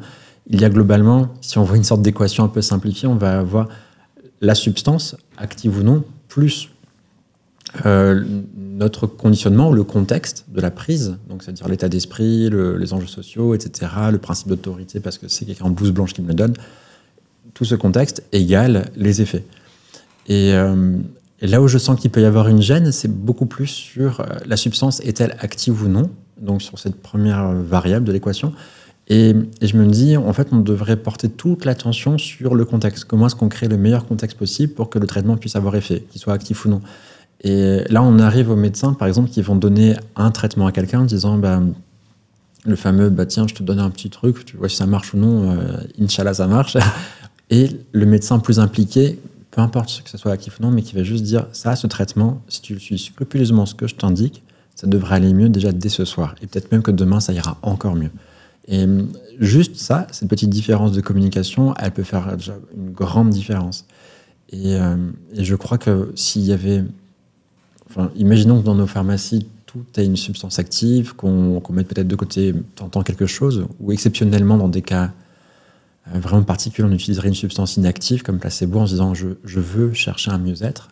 Mais je me dis de manière générale, je me dis que pour utiliser le plein potentiel de ce qu'on sait aujourd'hui, ça se joue sur la relation, sur le contexte, sur des biais qu'on peut utiliser de manière positive, même si c'est je repense au fameux livre Robert Cialdini avec tous les principes d'influence-manipulation, mais il va y avoir l'influence sociale, parce qu'on va pouvoir jouer là-dessus pour que le traitement, déjà actif, marche encore mieux, parce qu'on va mettre en avant toutes les personnes pour qui ça a bien marché. Le principe d'autorité, c'est une personne reconnue qui va nous redonner des stats, en qui on a déjà confiance, qui va pouvoir présenter le produit, etc. Enfin, je pense qu'il y a plein de leviers sur lesquels on peut agir pour faire du bien autour de soi et sortir du... Juste, c'est le médicament qui fait tout. Enfin, et je crois que ça, on peut l'accepter. On peut se dire... je me sens pas berné, en tout cas, si je me dis, je vais prendre un traitement, mais qu'on me dit, vous savez qu'il a marché sur X personnes. Enfin, je me sens pas floué. À ce moment-là, je me dis, bon, bah, c'est cool, ça appuie encore plus quelque chose. Si je vois que le pharmacien, il a son petit badge de pharmacien ou les autres personnes qui travaillent là-bas, enfin, je me dis, quelqu'un de qualifié, diplôme d'État, etc. Enfin, peu de doute. Donc, pour moi, ça m'aide encore plus, mais je me sens pas floué non plus. Je me dis, je sais qu'on joue sur pourquoi est-ce que le pharmacien a besoin d'une blouse blanche. Enfin, finalement, on s'en fiche. Mais pourquoi est-ce qu'il a besoin de... Je pense que ce qui est vraiment essentiel dans ce que tu dis, c'est de reconnaître qu'en fait, un traitement, il a deux effets. Il y en a un qui est actif, physiologique, et il y en a un qui est psychologique, émotionnel. Et en fait, c'est deux réalités fondamentales qui, de toute façon, sont pas dissociables. Donc, est-ce que ce débat pour-contre, il sépare pas deux réalités du traitement, en fait? Je suis complètement d'accord avec toi, parce qu'en fait, au fond, le seul problème, c'est qu'on a tendance à dénigrer l'effet psychologique. On est dans une société où on a tellement appris à prendre au sérieux que l'effet moléculaire qu'on se dit, en fait, tout ce qui est au-delà de ça, c'est un petit peu de l'esbrouf. On va le dénigrer, c'est de l'esbrouf, c'est pas sérieux, c'est que dans le mental. Mais ça, c'est un problème de culture, je pense. Si on considérait qu'en fait, oui, quand je prends un traitement, il y a la molécule qui agit, mais il y a moi aussi qui agit. Ma psyché, c'est pas rien, c'est un truc important. Je pourrais me créer le meilleur contexte possible pour que ma psyché vienne potentialiser l'effet qu'on me donne. Et si je le vois comme ça, je suis co-créateur de quelque chose et ça devient vraiment plus intéressant. Vous imaginez, je pense à ça, ce que tu dis, il y a les coachs, le coach mental. Pour le sportif, imagine un coach de santé qui est là pour nous booster cette partie de nous. Mais le problème, c'est que dans la société... tu prends ton médicament et tu vas faire « Allez mon gars, t'es le meilleur, tu vas y arriver, ça va agir. » Le problème, c'est que dans la société dans laquelle on vit, on aurait tendance à le traiter de charlatan. Oui, mais justement, parce que tu vois, c'est un... Je reprends ce qui m'a fait pousser un petit coup de gueule tout à l'heure sur le pharmacien qui donne le placebo. Ce qui me gêne, en tout cas, c'est qu'il joue sur une confusion. C'est pas qu'il donne un placebo, en fait. Je suis pas contre l'homéopathie. Je suis contre l'homéopathie prescrit comme si c'était un médicament. Par contre, si on disait aux gens, en fait, quelle que soit la molécule, et même s'il n'y a pas de molécule, vous avez un potentiel d'effet. On connaît en plus. Je disais tout à l'heure, il y a des endroits où il n'y en a pas trop, il y a des endroits où il y en a beaucoup. Mais si on prend sur antidépresseurs, c'est quand même un gros truc, en fait. Ça veut dire qu'il y a plein de choses sur lesquelles on peut avoir une action, même sans molécule, ou une action démultipliée. Mais on devrait pouvoir, et c'est ce que tu dis, entraîner les gens à le faire. J'ai pas besoin de prendre la pilule sucrée, en fait. Ou alors je peux la prendre si j'ai besoin, pendant un temps, d'avoir un support pour mon imagination. Parce qu'en fait, c'est ça avant tout qu'on vend. C'est un support pour l'imagination. Mais on devrait pouvoir faire confiance en l'être humain et lui apprendre à potentialiser ce qu'il vit. Et là, tout d'un coup, ça devient une étape intéressante. Et en effet, ce serait presque plus le rôle d'un coach que d'un pharmacien. À ce moment-là, ou peut-être un nouveau métier à inventer, je sais pas. Un placebo-thérapeute, j'en sais rien. Bien, ouais. Mais il faudrait qu'on arrive à suffisamment changer la culture la culture dans laquelle on est pour qu'on prenne ça au sérieux et qu'on se dise, ce serait juste bête de ne pas m'en servir, en fait. Tout à fait. Il y a un oncologue qui a écrit un livre qui s'appelle Devenir acteur de sa guérison, qui s'appelle Mouissé, si je ne me trompe pas. Okay. Et en fait, je trouve que cette idée, elle est importante.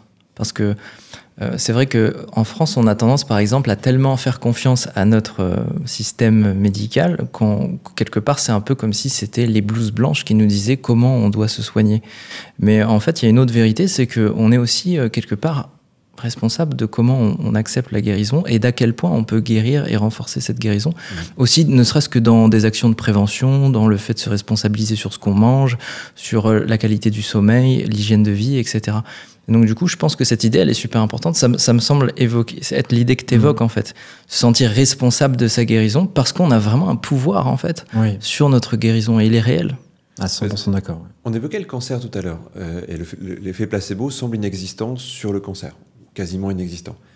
Mais là où il n'est pas inexistant, c'est sur tout ce que la personne vit autour, en fait, dans sa manière d'appréhender la maladie, d'entendre un diagnostic, de suivre un traitement, de faire attention à ce qu'elle mange, de créer le contexte quand même qui est bon.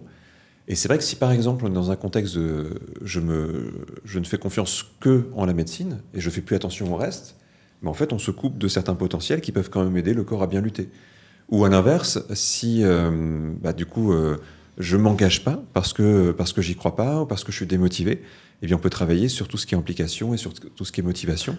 Et en fait, ça, c'est quand même pas neutre. Ça, c'est quand même important. Ce dernier critère, je trouve qu'il est intéressant. Et on a tous des exemples, je pense, autour de nous avec des personnes qu'on peut voir engagées avec le bon mindset en disant je vais y arriver, je lâche rien et je continue. Enfin, la personne qui est investie, on sent que c'est viscéral, elle a envie de s'en sortir. Et d'autres personnes qui ont abandonné et qui sont juste là avec le traitement, mais comme tu dis, sans engagement. Et bien sûr, enfin, sans aller très loin en disant c'est pas le mental qui va tout faire, mais on se rend bien compte qu'on mise tous sur la personne qui y croit encore un peu plus, comme le sportif qui croit très bien qu'il va pouvoir faire le marathon, même si il n'en sait rien au final, mais juste parce qu'on sait qu'il a le mental qui va faire une grande partie du job, dur à qualifier. Comment cette partie, à quel point est-ce qu'elle est importante. Et encore une fois, ça joue peut-être différemment suivant la pathologie et tout ça, mais dans tous les cas, enfin, quoi qu'il se passe, ça vaut le coup d'être acteur, enfin, si je retiens bien, d'être engagé dans ce qu'on vit et d'avoir un mental optimiste en tout cas. On peut voir sa guérison, on peut visualiser, et puis il y a tout un sujet là sur comment est-ce qu'on se projette dans l'avenir. Enfin, j'y crois très fort sur le fait de se projeter, de pouvoir se visualiser, enfin, de mettre un objectif à un moment donné en disant je vois ma guérison, je vois mon objectif. Et plus on s'y accroche, plus il y a un lien solide, plus une partie de nous se prépare à, et on peut construire sa réalité en partant de ces projections dans l'avenir en tout cas. Je ne sais pas si ça vous parle aussi, le fait de se futuriser, si vous le faites pour vous aussi d'ailleurs. Alors qu'on je ne sais pas à quel point, mais même dans... Après, moi, ce que tu dis, ça me fait penser à un autre aspect, c'est le lien avec les émotions. Et par exemple, des émotions comme la frustration, la colère, etc., ça peut créer des effets dans le corps qui ne sont pas forcément dans la faveur de la guérison. Par exemple, des pics de cortisol, des choses très concrètes. Parler de métabolisme. Oui. Il y a un métabolisme émotionnel et des émotions qui nous mettent plutôt en basse énergie, j'allais dire mauvaise énergie, mais en tout cas qui nous affaiblissent un petit peu. Le fait de se sentir un peu déprimé, justement, dû à la maladie, tout ça, ça joue pas en faveur, en fait, de la rémission. Donc, c'est toujours intéressant aussi de maintenir un bel équilibre émotionnel. Et rien que ça, c'est quand même agir sur ce qui est à sa portée, pour se responsabiliser un petit peu sur sa manière de guérir. Et je pense que ça peut aussi jouer sur le traitement, le fait qu'on ait un bon état d'esprit, un bon équilibre émotionnel en tout cas. Et puis ça va jouer aussi sur les effets secondaires des traitements, par exemple. Parce qu'il y a le traitement lui-même, mais il y a les effets secondaires. Dans certains cas, là on parlait de pathologies assez lourdes, les effets secondaires des traitements peuvent être assez forts, mais ils peuvent être en partie contrebalancés par du bon placebo, quelque part. Tiens, si vous faites ça, ça va réduire les effets négatifs. Si vous faites ça, vous allez quand même mieux dormir. Puis impliquer les gens. C'est vrai que, par exemple, on sait que dans ces moments-là, quelqu'un qui a un minimum de pratique sportive, qui va continuer à entretenir son corps, il va se donner des meilleures chances, parce que le corps sera tout simplement plus solide. Donc il y a plein de choses sur lesquelles, je pense, on peut agir en périphérie aussi. Il y a une étude que je voulais citer, parce que je la trouve hyper intéressante là-dessus, sur l'idée d'être acteur de ce qu'on vit. Il y a... Donc souvent, ce qu'on imagine sur une étude placebo, je le disais tout à l'heure, c'est je donne un placebo de morphine et puis on voit ce qui se passe. Mais il y a des gens qui ont fait des études aussi beaucoup plus poussées, beaucoup plus fines que ça. Il y en a une qui est passionnante, où on a des gens qui ont des douleurs chroniques, on va leur donner donc on va leur donner un vrai antidouleur une première fois, et on va mesurer la baisse de la douleur. On va leur donner un deuxième antidouleur une deuxième fois, et on va mesurer la baisse de la douleur, qui est souvent même un peu meilleure la deuxième fois. Et c'est là qu'on peut commencer à se demander pourquoi c'est un peu meilleur la deuxième fois. Peut-être parce qu'il y a un effet d'attente. Ça a marché une fois, donc je participe à l'effet. C'est à quoi s'attendre. Oui. Exactement. Donc il y a déjà un effet placebo. On leur donne l'antidouleur une troisième fois, par exemple le troisième jour, et la quatrième fois, on va leur donner exactement la même forme. Ils croient prendre l'antidouleur, mais il n'y a pas d'antidouleur. Et bien là, l'effet placebo est beaucoup plus fort encore que normalement. Comme il y a eu habituation, comme il y a eu entraînement, en fait, eh bien mon effet placebo, il est beaucoup plus performant que si j'avais pris dès le premier jour l'effet placebo. C'est un conditionnement, ça. C'est un conditionnement. On n'appelle pas ça un conditionnement associatif, c'est pas ça? C'est ça, ouais, c'est un vrai apprentissage. Mais ça veut dire ça, en fait, ça veut dire qu'on est capable d'apprendre à améliorer le placebo. Et on ne sait pas pour l'instant en quelle proportion, puisqu'il y a quelques études comme ça qui le montrent, mais ça n'a jamais été vraiment entraîné spécifiquement. Par contre, ça ouvre des perspectives là aussi qui sont assez géniales quand même. Oui. En gros, il y a le placebo sauvage et le placebo apprivoisé.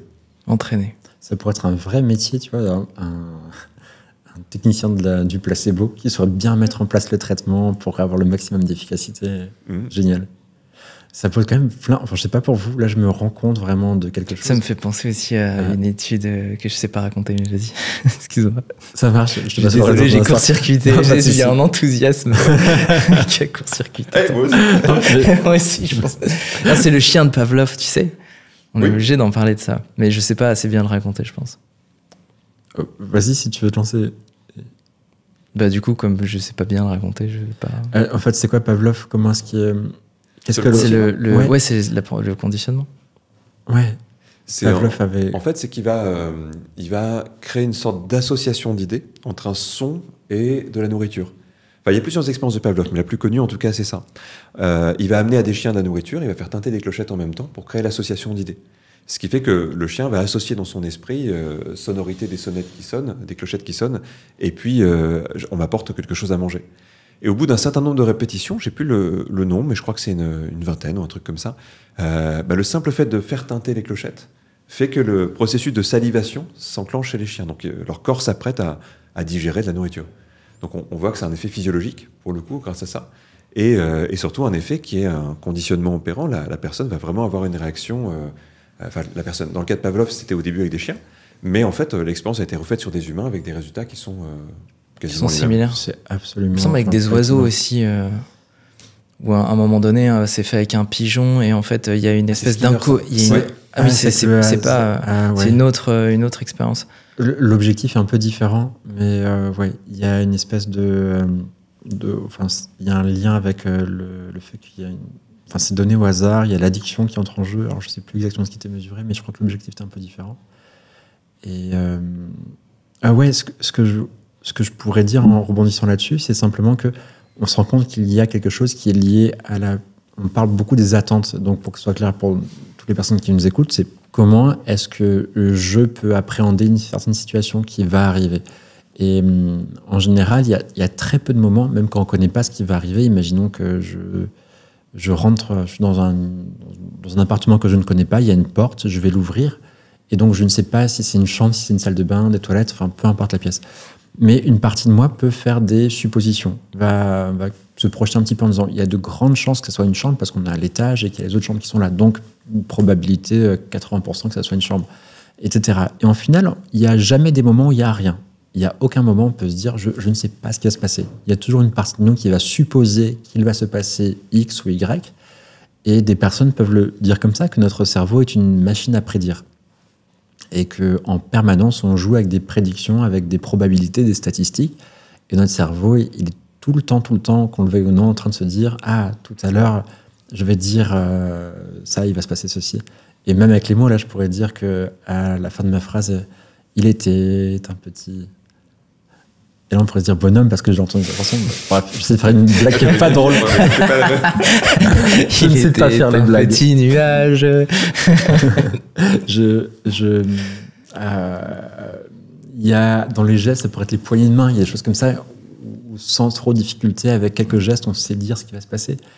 Et j'aime pas l'illustrer, mais globalement, si on se dit que notre cerveau est une machine à prédire et qu'en permanence il y a ce câblage qui est fait où chaque action, chaque cause a toujours un effet, on peut jouer avec ça. Et je crois que ce qu'on fait en fait avec le placebo ou avec Pavlov, etc., c'est qu'on joue toujours à comment est-ce qu'on peut conditionner la future appréhension en disant s'il y a l'association d'idées qui a été créée entre la clochette et la nourriture qui est associée, le son de la clochette va amener la prédiction de 99% de chances que ce soit des croquettes qui nous soient présentées, donc à ça.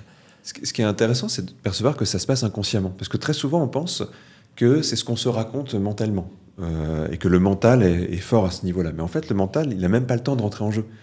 Dans le cas des chiens de Pavlov, au moment où la clochette teinte, c'est immédiat quasiment comme réaction. Puis on imagine bien que pour le chien, il n'y a pas une pensée, c'est son corps qui réagit. Bien sûr. Et c'est pareil pour l'être humain. C'est pas je pense que, c'est mon cerveau, il fait très très vite une prédiction. Et moi, j'ai même pas le temps de m'en apercevoir que déjà ça réagit. Comme quand on a une phobie, puis que c'est au quart de tour que ça réagit, on n'a pas le temps de freiner avec le mental. Tu traverses la route, t'entends un gros coup de klaxon et des crissements de pneus. Enfin, c'est super utile que ça ne soit pas conscient, de se dire ce bruit-là est un bruit de pneus, donc je vais avoir un accident dans quelques secondes. Non, il y a un réflexe, et puis là, il y a la réaction physiologique, il y a de l'adrénaline, le souffle fonctionne différemment. Enfin, tout devient clair à ce moment-là pour pouvoir bien réagir. Et c'est pour ça que le placebo, même quand on sait que c'est un placebo, ça fonctionne bien, parce qu'en fait, le mental a finalement assez peu d'action à ce niveau-là.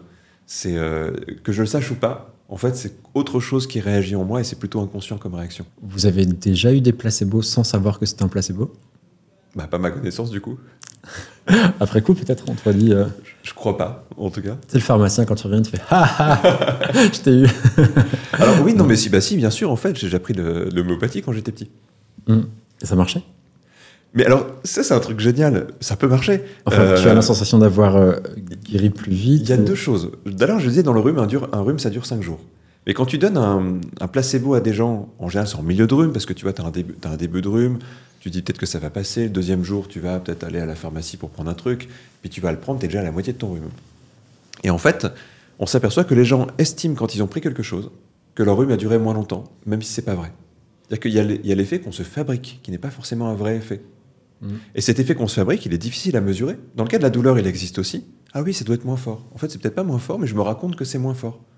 Et parce que je me le raconte, c'est quand même moins fort. Parce que finalement, ça me gêne un petit peu moins. Donc, il y a l'effet un petit peu de ce que je crois, et qui n'est pas vrai, plus l'effet de ce qui est vrai quand même dans un placebo et qui peut arriver. Et en fait, du coup, bah oui, ça marche. Ça marche. La question, c'est qu'est-ce qui marche ? Et est-ce que j'avais vraiment besoin de passer par ça pour que ça marche ? Est-ce que j'aurais pas pu le faire autrement ? Qui a la réponse à cette question ? Quelque part en nous. Quelque part en nous. Existe. Toi, ça me fait penser... T'as une histoire comme ça, vécue avec... Avec un placebo, je crois pas, j'ai pas un truc spontané. Mais j'étais pas au courant. Ouais, c'est pas jamais trop conscient.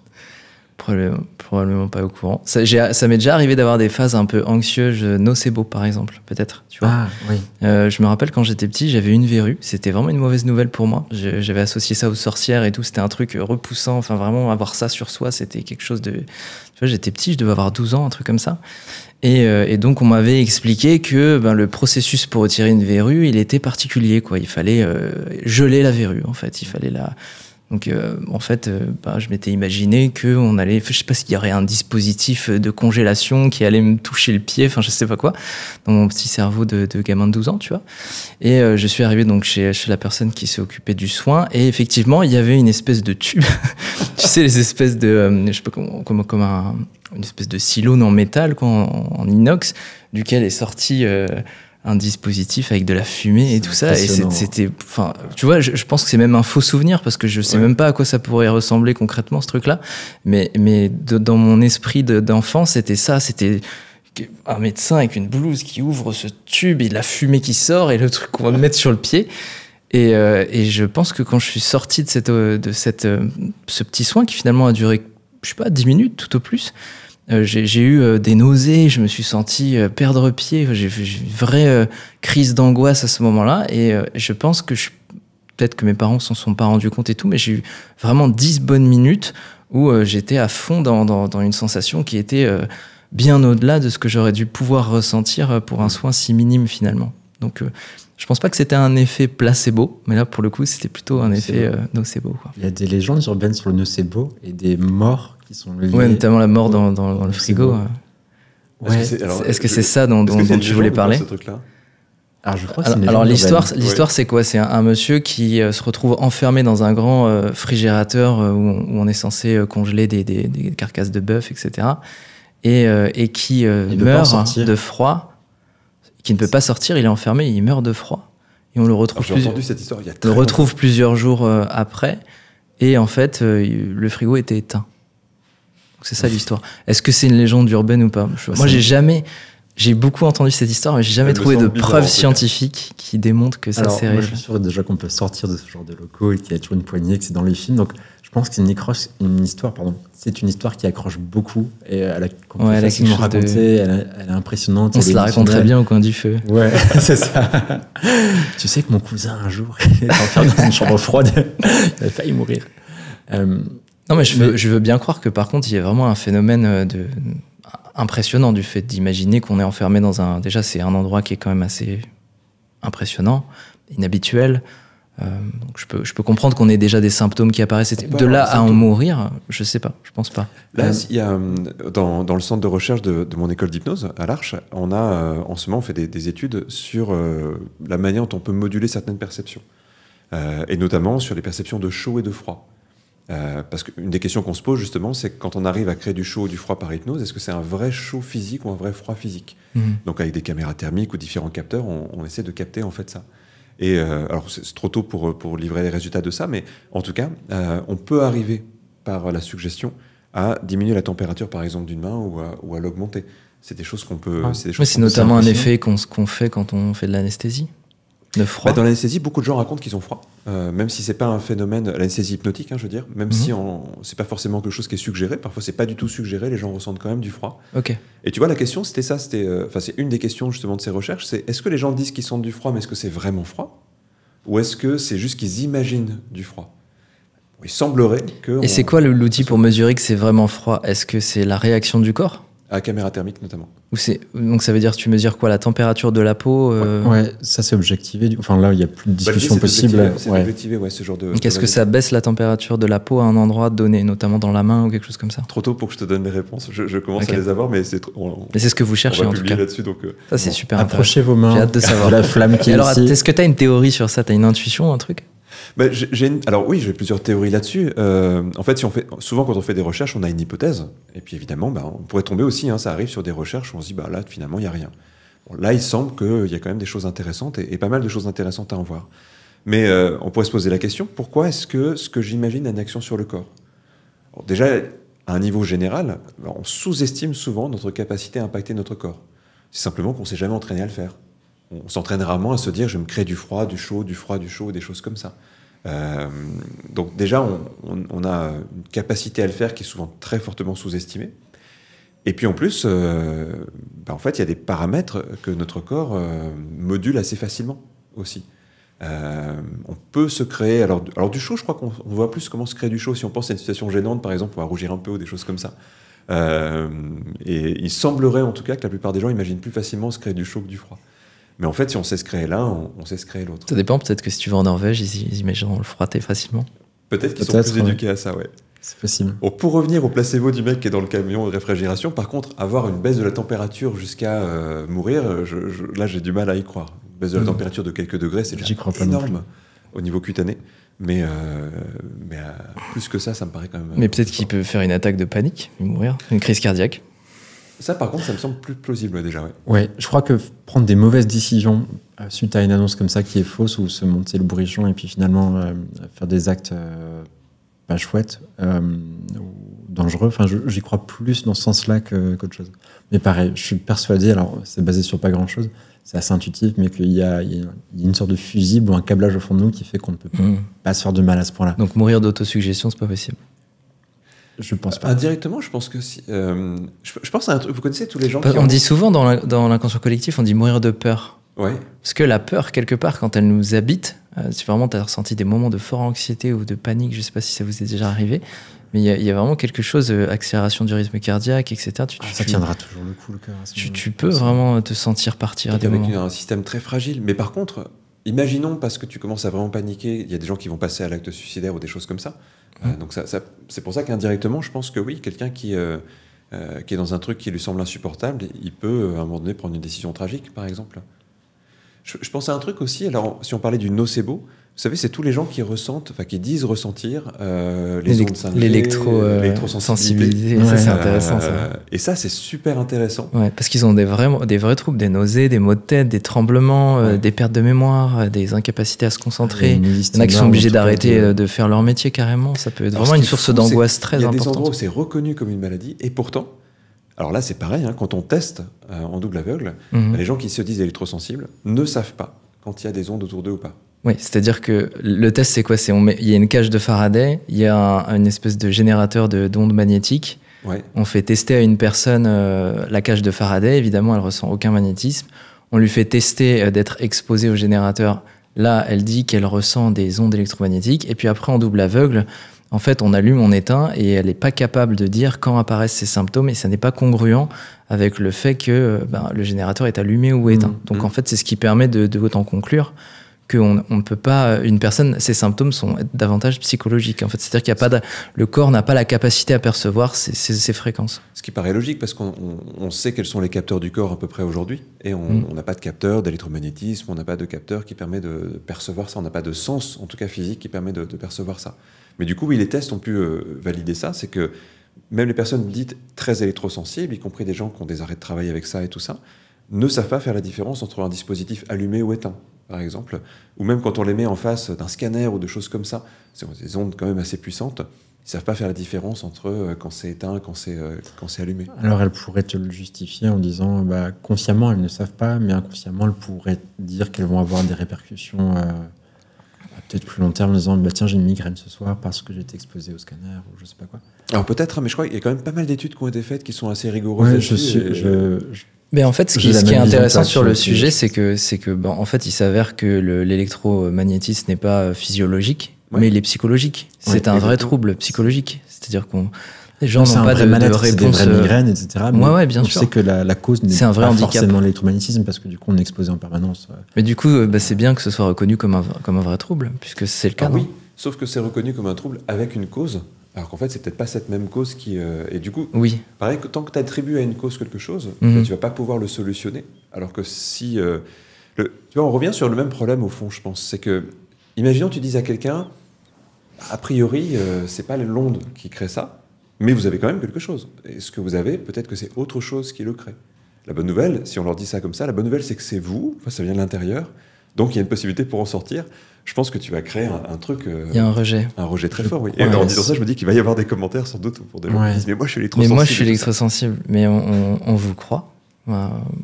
Oui. Les symptômes sont réels. Il y a pas les symptômes sont réels, exactement. Il n'y a pas de honte à ça. Maintenant, la dimension psychologique, elle est réelle aussi. En fait, c'est ça qu'il faut conscientiser. Et du coup, ces études-là, elles démontrent qu'il n'y a pas de réponse physiologique. En fait, moi, j'ai cherché un peu plus et j'ai trouvé des études aussi qui montrent qu'il y a, par exemple, quand on est au téléphone ou quand on reste pendant longtemps, le truc maximum qui peut se passer, c'est une légère variation de la température de la peau sur l'extrémité de la peau qui est en contact avec le téléphone. Donc l'onde en soi, elle va pas affecter l'organisme normalement. Il n'y a rien qui peut générer des maux de tête ou quoi que ce soit. Donc c'est vraiment une dimension psychologique. Là, il y a eu des recrudescences avec les éoliennes maintenant. Il y a des gens qui disent être sensibles aux éoliennes. Et on retrouve à peu près les mêmes résultats à ça. Après, les nuisances sonores, tu veux dire? Sur les éoliennes, par contre, c'est quand même pénible, les éoliennes. Mais je pense que c'est plus les nuisances sonores. Oui, les nuisances sonores, les problématiques qui sont reportées, c'est souvent aussi, tu sais, les gens qui habitent à proximité, c'est la lumière du soleil qui passe à travers les pales. Ah, cool. Donc ça fait des flashs dans la maison. C'est un peu comme une Dream Machine. Ça fait un peu la Dream Machine. Ça fait Dream Machine dans le salon, tu vois. Pas assez rapide quand même. Donc mais ça te casse la tête, tu vois. Alors c'est vrai que oui, là je vois un peu la gêne, mais c'est notre gêne pour le coup. Oui, les pilotes d'hélicoptères. Alors je sais pas de quelle gêne tu peuvent dans certaines conditions être affectés par un effet un peu stroboscopique. Là, ce serait un super moment pour une pub Dream Machine. On va se faire une mini éolienne. Ouais, mais on trouve aussi ça dans les. On s'écarte un peu du sujet, mais dans les tunnels où il y a des lattes comme ça. Ouais. Quand tu rentres et à l'intérieur, ça fait des flashs. Sur le téléphone de Kevin. Ton téléphone aussi, qui tout à l'heure au repas, qui se mettait à flasher comme ça. Mais en fait, on retrouve partout les petits néons et des soumis, en fait. Ouais, ça, par contre, j'y crois beaucoup plus de manière visuelle, photique. En tout cas, il y a des micro-vibrations un peu partout. Parce que finalement, un signal lumineux autour de nous, je regarde les lampes, il y a des lampes partout et elles ont toutes une fréquence. Ça n'existe pas une lumière continue. Enfin, souvent, il y a des légères variations. Et ne serait-ce que si on fait varier l'intensité d'une lampe, généralement, c'est pas l'intensité qui va diminuer, enfin, électriquement. Souvent, on va hacher le signal, on va le couper. Ça veut dire que sur une période donnée, du coup, on va hacher le signal en plein de micro-coupures. Et c'est ce qui peut donner un peu l'effet sur les caméras. Vous savez, quand on va filmer une lampe et que ça va scintiller légèrement. Ça scintille. Voilà. C'est parce que du coup, la façon dont les images sont prises à certaines fréquences, ça va capter les petits moments de coupure. Et on a cet effet-là. Et ça, j'y crois beaucoup plus. Je peux mesurer, en tout cas, qu'il peut y avoir un effet vraiment neurophysio, parce que du coup, un peu comme pour la Dream Machine, l'œil va être sensible à l'information qui est captée. Et donc, on peut voir jusqu'à 24-25 images secondes, je crois. Mais au-delà de ça, on peut percevoir en tout cas les effets neuraux sont perceptibles au-delà de 25 Hz, donc peut-être pas les très hautes fréquences en kHz, mais on peut être sensible, je pense, à certaines luminosités qui peuvent impacter complètement l'épilepsie qui est quand même réel aussi. Ouais, ça va vraiment impacter le cerveau pour le coup.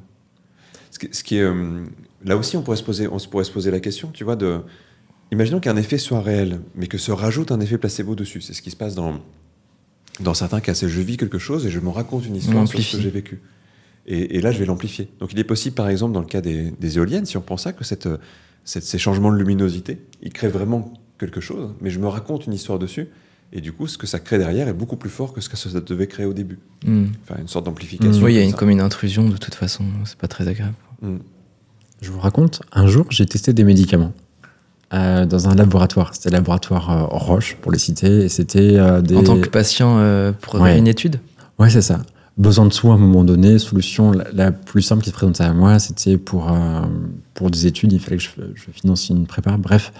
Et parce que c'était très bien payé aussi, il y avait une étude sur des antidépresseurs qui se présentaient, donc dans ma ville à Strasbourg, le laboratoire était là, et du coup j'ai été enfermé pendant 2 semaines avec une dizaine de participants pour prendre des antidépresseurs. Ah oui, t'as pas fait le petit truc? Non, c'était même 3 semaines. Et globalement, ce qui se passe... Enfermé pendant 3 semaines? Ouais. Ok, et c'était quoi les journées? C'est quoi ta morning routine pendant 3 semaines du coup? Alors, vous pouvez pas y croire, mais tout est minuté. Ça veut dire que tout ce que tu fais est mesuré. C'est-à-dire combien tu manges, combien tu ne manges pas dans l'assiette, enfin, combien tu bois. Tu as des prises de sang très régulières, tu as la tension qui est prise tous les X temps. Enfin, tout est rythmé, ton rythme de sommeil quand tu te couches, enfin, tout ce que tu fais est mesuré. Quoi. Genre astronaute. Donc, t'étais quoi, dans un hôpital ou c'était comment? Là, c'était une structure qui n'était pas un hôpital, donc mais c'était collé sur l'hôpital. Et en gros, c'est un lieu de vie sur lequel tu as une cuisine, etc. T'as ta chambre. Et il y a une grosse équipe infirmière, il y en a presque autant, enfin infirmières, médecins, soignants, enfin qui sont presque aussi nombreux que les participants, même plus. Et donc tout le temps tu fais des tests et puis t'as des, enfin nous on avait, je pense que j'ai dû faire un scanner. Ça va mieux depuis? Ouais, ça va mieux. Alors je pense que j'ai eu le placebo, mais je ne le saurais jamais, parce que dans ma cohorte c'était alors un nouveau traitement qui était censé agir à plusieurs niveaux. Donc au début on te prévient quand même de ce que tu vas faire, enfin il y a une sacrée mise en garde sur pas mal de choses, et une fois que tu es engagé, moi on m'a dit que c'était la cohorte dans laquelle on avait le plus gros dosage, et donc on devait être peut-être 8, un truc comme ça, et puis les personnes au bout d'un moment commençaient à avoir des sérieux effets. Il y avait une personne qui a été sortie de l'expérience parce qu'elle se sentait vraiment pas très bien, ses fonctions vitales étaient pas au top, donc elle était éloignée. Et les autres, on a bien supporté, mais du coup, c'était très drôle comme truc. Enfin, moi, je ne ressentais absolument rien. Mais de toute façon, un antidépresseur, en général, il faut quand même, pour avoir des vrais effets, enfin, les mesurer, on dit souvent que c'est à peu près 2 semaines. Après, pour celui-ci, je ne sais pas. Et ouais, mais c'était une sacrée expérience d'être vraiment isolé du monde, de ne pas pouvoir sortir ni rencontrer personne, et d'être juste là en train de jouer à des jeux de société, rien faire, d'être juste avec les gens, et puis d'être mesuré en permanence. Et ouais, c'était là. Je me rappelle qu'en fait, il y avait des horloges partout et que les soignants. Des horloges pour mesurer le temps. Parce que comme on prenait pas mal de mesures, donc il y avait des moments où on était un peu libre, mais plein de moments pendant lesquels on disait le matin, ce matin, c'est de 9h jusqu'à 11h, vous êtes allongé au lit, on vous prend la tension toutes les 7 minutes. Et donc, c'est très étrange, mais donc tu dois rester allongé, c'est des protocoles, etc. Pour moi, c'est de la science-fiction ce que tu racontes. Je savais pas que ça allait aussi loin. Ah non, mais c'était sous placebo. Et du coup, voilà. Donc, on teste et tu donnes régulièrement tes feedbacks, comment tu le sens, etc. Mais aussi, on mesure surtout physiologiquement ce qui se passe. Et pour prendre un peu de hauteur, c'est une des premières phases à avoir une mise sur le marché d'un médicament. Si vous vous rappelez bien comment ça se passe, un médicament, donc il est bien testé. Et sur un public sain auparavant, donc pour rentrer là-dedans, d'abord, il faut montrer que tu n'as aucun problème de santé, que tu es en forme. Et c'était mon cas. Et donc, c'était la première phase, donc tester si le médicament va bien. Et après, le médicament poursuit ses évaluations avec un public qui en a vraiment besoin, voir si ça a des effets. Et après, on passe sur du placebo pour voir, etc. Et voilà, donc c'est une drôle d'expérience. Donc la première phase, c'est on teste la molécule active, c'est ça, hein? Ouais, tu la testes activement sur des sujets sains. pour voir si tout est OK, s'il n'y a pas de risque, etc. Alors, je me demande s'il y a des choses aussi sur des animaux, enfin, je sais pas trop, mais en tout cas, une des premières phases, c'est sur l'humain, le sujet sain. Ok. Parce que j'avais vu, il y avait 3 phases. C'est d'abord, on teste la molécule, ensuite, on voit si elle est efficace, mais seulement sur la maladie en général, sur la maladie à tel niveau d'évolution, etc. Et ensuite, on introduit l'effet placebo, donc 3 phases pour... Donc toi, t'es arrivé en phase 1, c'était peut-être la phase extrême, on enferme tout le monde et tout. Mais ça fait une petite parenthèse hors du temps. Intéressant, peut-être s'il y a des médecins qui nous écoutent, ils pourront compléter de leur expérience. Mais c'est vrai que ça a l'air d'être... Il y a une grosse rigueur, et ce que je retiens, c'est vraiment, en tout cas pour ce que j'ai pu vivre comme expérience à ce moment-là, c'est la grande rigueur dans la prise des mesures, l'efficacité, le respect de la donnée, en tout cas, était vraiment au cœur de l'attention de tout le monde. Et vraiment, tout était mesuré à la minute sur la prise de médicaments, elle est faite là, donc l'attention à ce moment-là, elle était là. En tout cas, les protocoles mis en place, on peut avoir confiance là-dedans pour ça. Donc, tu es devenu super fort aux jeux de société, 3 semaines de formation, on s'en rappellera si un jour on joue. Exactement. Beaucoup joué au saboteur, excellent jeu. T'as le droit à des activités quand même? Ouais, bien sûr, il y avait la télé ou des... je crois qu'à l'époque, il n'y avait pas trop de séries de choses comme ça. Donc finalement, c'était plus les jeux, discuter avec les gens. Je me rappelle un peu des co-détenus avec moi. Il y avait...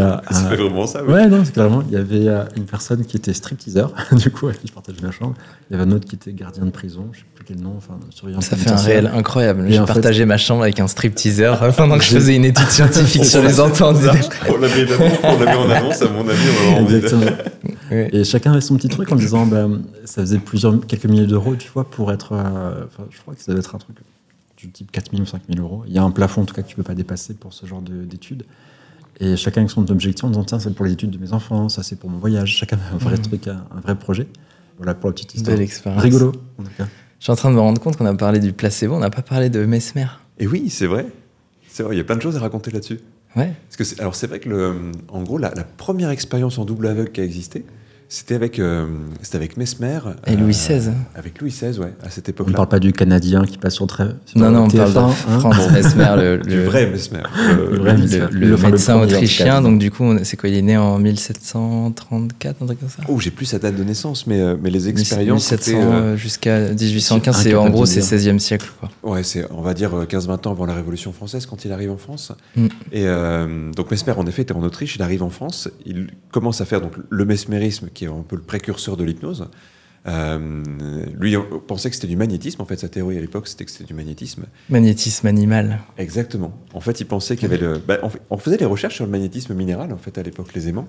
Et lui, du coup, il voit une sorte de corrélation entre ces expériences qu'il vit et qu'il fait vivre et le magnétisme. Donc, il va appeler ça magnétisme. Et pour la petite histoire, il y a une énorme confusion qui a toujours existé à toutes les époques entre un fait scientifique d'une époque et les phénomènes autour de l'hypnose et tout ça, parce qu'on essaie toujours de les expliquer avec les théories du moment. Donc à l'époque, on voit ce phénomène, on ne sait pas ce que c'est, on l'attribue au magnétisme, qui est la théorie scientifique du moment. Aujourd'hui, on attribue les effets au quantique, parce que c'est la théorie scientifique du moment. Et on pourrait prendre 10 exemples entre ces deux siècles-là. Mais à chaque fois, c'est la même erreur. À chaque fois, en fait, ça se fait démonter quelques années après, et du coup, ça fait du mal à la pratique. Mais pour revenir à ça, on a un Mesmer donc, qui fait des expériences, il pense avoir du magnétisme. Il pense que les gens sont réceptifs à son magnétisme et il va les guérir. C'est un médecin, Mesmer, pas que, mais il est aussi médecin. Il va ouvrir un cabinet, il a des résultats complètement incroyables. Et les gens parlent énormément de lui. Mesmer devient une star incroyable à cette époque-là. À Paris, tu parles de Paris, là? À Paris, ouais. Il avait son cabinet Place Vendôme. Et en fait, Mesmer est un peu la personnalité publique la plus connue du moment en France. Il faut imaginer qu'il est beaucoup plus cité dans les journaux et dans tous les écrits que les grands philosophes des Lumières, quoi, pour le paysan du coin. Mesmer est connu. Ah oui, c'est une star. On ne connaît pas forcément Rousseau ou Voltaire. Alors qu'aujourd'hui, à part les personnes qui s'y intéressent, mais dans la culture G, on ne sait pas qui est Mesmer à l'époque. Pas trop, ouais. Et pourtant, les grandes figures, les auteurs, on les connaît encore son histoire. Mais c'est un volet de l'histoire de France qui est méconnu, mais qui est passionnant. Parce qu'il allait jusqu'à la cour, quand même. C'était Marie-Antoinette, c'était... Mais Marie-Antoinette va lui proposer... C'était un ami de Mozart, enfin, c'était quelqu'un de vraiment de la haute société. Il apparaît dans un des opéras de Mozart, et le premier opéra de Mozart a été donné dans le jardin de Mesmer. En effet, ils étaient assez proches. Lafayette, quand il part aux États-Unis, c'est entre autres pour prêcher Mesmer.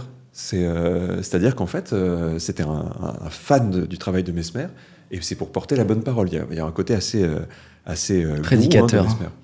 Mais c'est incroyable, c'est un tour de force qui a été fait. Mais c'est pour le coup, c'était vraiment une personnalité magnétique. Alors oui, et il va susciter des controverses assez fortes, mais Louis XVI, à un moment donné, qui s'intéresse vraiment à cette question, on connaît un peu l'idée que Louis XVI était un féru de science et tout ça. Vous vous rappelez de l'anecdote, hein, c'est lui qui corrige la guillotine de Guillotin pour qu'elle coupe mieux. Ce qui va lui donner une sorte d'histoire assez dramatique. C'est sûr. Ouais. Mais en tout cas, donc, il s'intéresse au travail de Mesmer et réunit une commission royale, il y en aura même 2, avec les plus grands esprits scientifiques de l'époque, dont Benjamin Franklin, qui deviendra président des États-Unis. Guillotin aussi, du coup, toi tu le citais. Jussieu, Lavoisier. Lavoisier, ouais. Et qui vont étudier le travail de Mesmer. Et c'est à cause de ça qu'on crée les premières expériences placebo, en fait. Les premières expériences en double aveugle, ouais. Ouais. Et du coup, en fait, les premières expériences de psychologie. Et notamment, il y a 2 expériences qui sont marrantes à raconter. La première, elle est devenue assez classique. On va demander à Mesmer de... Alors, c'est pas Mesmer qui l'a fait, il a refusé. Je crois que c'était un de ses élèves qui, du coup, a fait l'expérience. Sur la première commission, ouais. Alors, c'est même un de ses concurrents, je crois. J'ai plus son nom. Avec lequel il n'était pas très pote. Ce qui va donner même un côté à Mesmer de dire, mais pourquoi vous avez pris lui pour faire les expériences, il est nul. Mais donc, le magnétiseur va magnétiser des verres d'eau. Et évidemment, donc c'est censé créer un effet, de l'eau magnétisée par un grand magnétiseur. Et la personne va pouvoir boire le verre d'eau. Et en fait, on va essayer de comparer quand le verre d'eau a été magnétisé ou pas. Est-ce que les gens peuvent le sentir? Est-ce qu'il y a un effet différent? Et en fait, c'est là... Donc, double aveugle, ça veut dire que celui qui donne l'eau ne sait même pas lequel est magnétisé ou non. C'est-à-dire que le magnétiseur sort de la pièce et que celui qui vient pour boire ne sait pas quel verre est magnétisé. Et donc, les seuls qui savent, c'est les scientifiques qui sont là. Ouais. Et du coup, ça va être la première fois qu'on va mesurer l'effet placebo, parce qu'on va s'apercevoir qu'il y a des effets, mais de manière comparable que l'eau soit magnétisée ou pas, et même des effets assez forts, parce qu'il y a des gens qui rentrent dans des transes, avec des convulsions et tout ça, comme s'ils avaient été magnétisés dans une vraie séance de magnétisme, alors qu'il n'y avait rien, et d'autres oui. Tremblement... c'est démonstratif. catalepsie, rire, cri...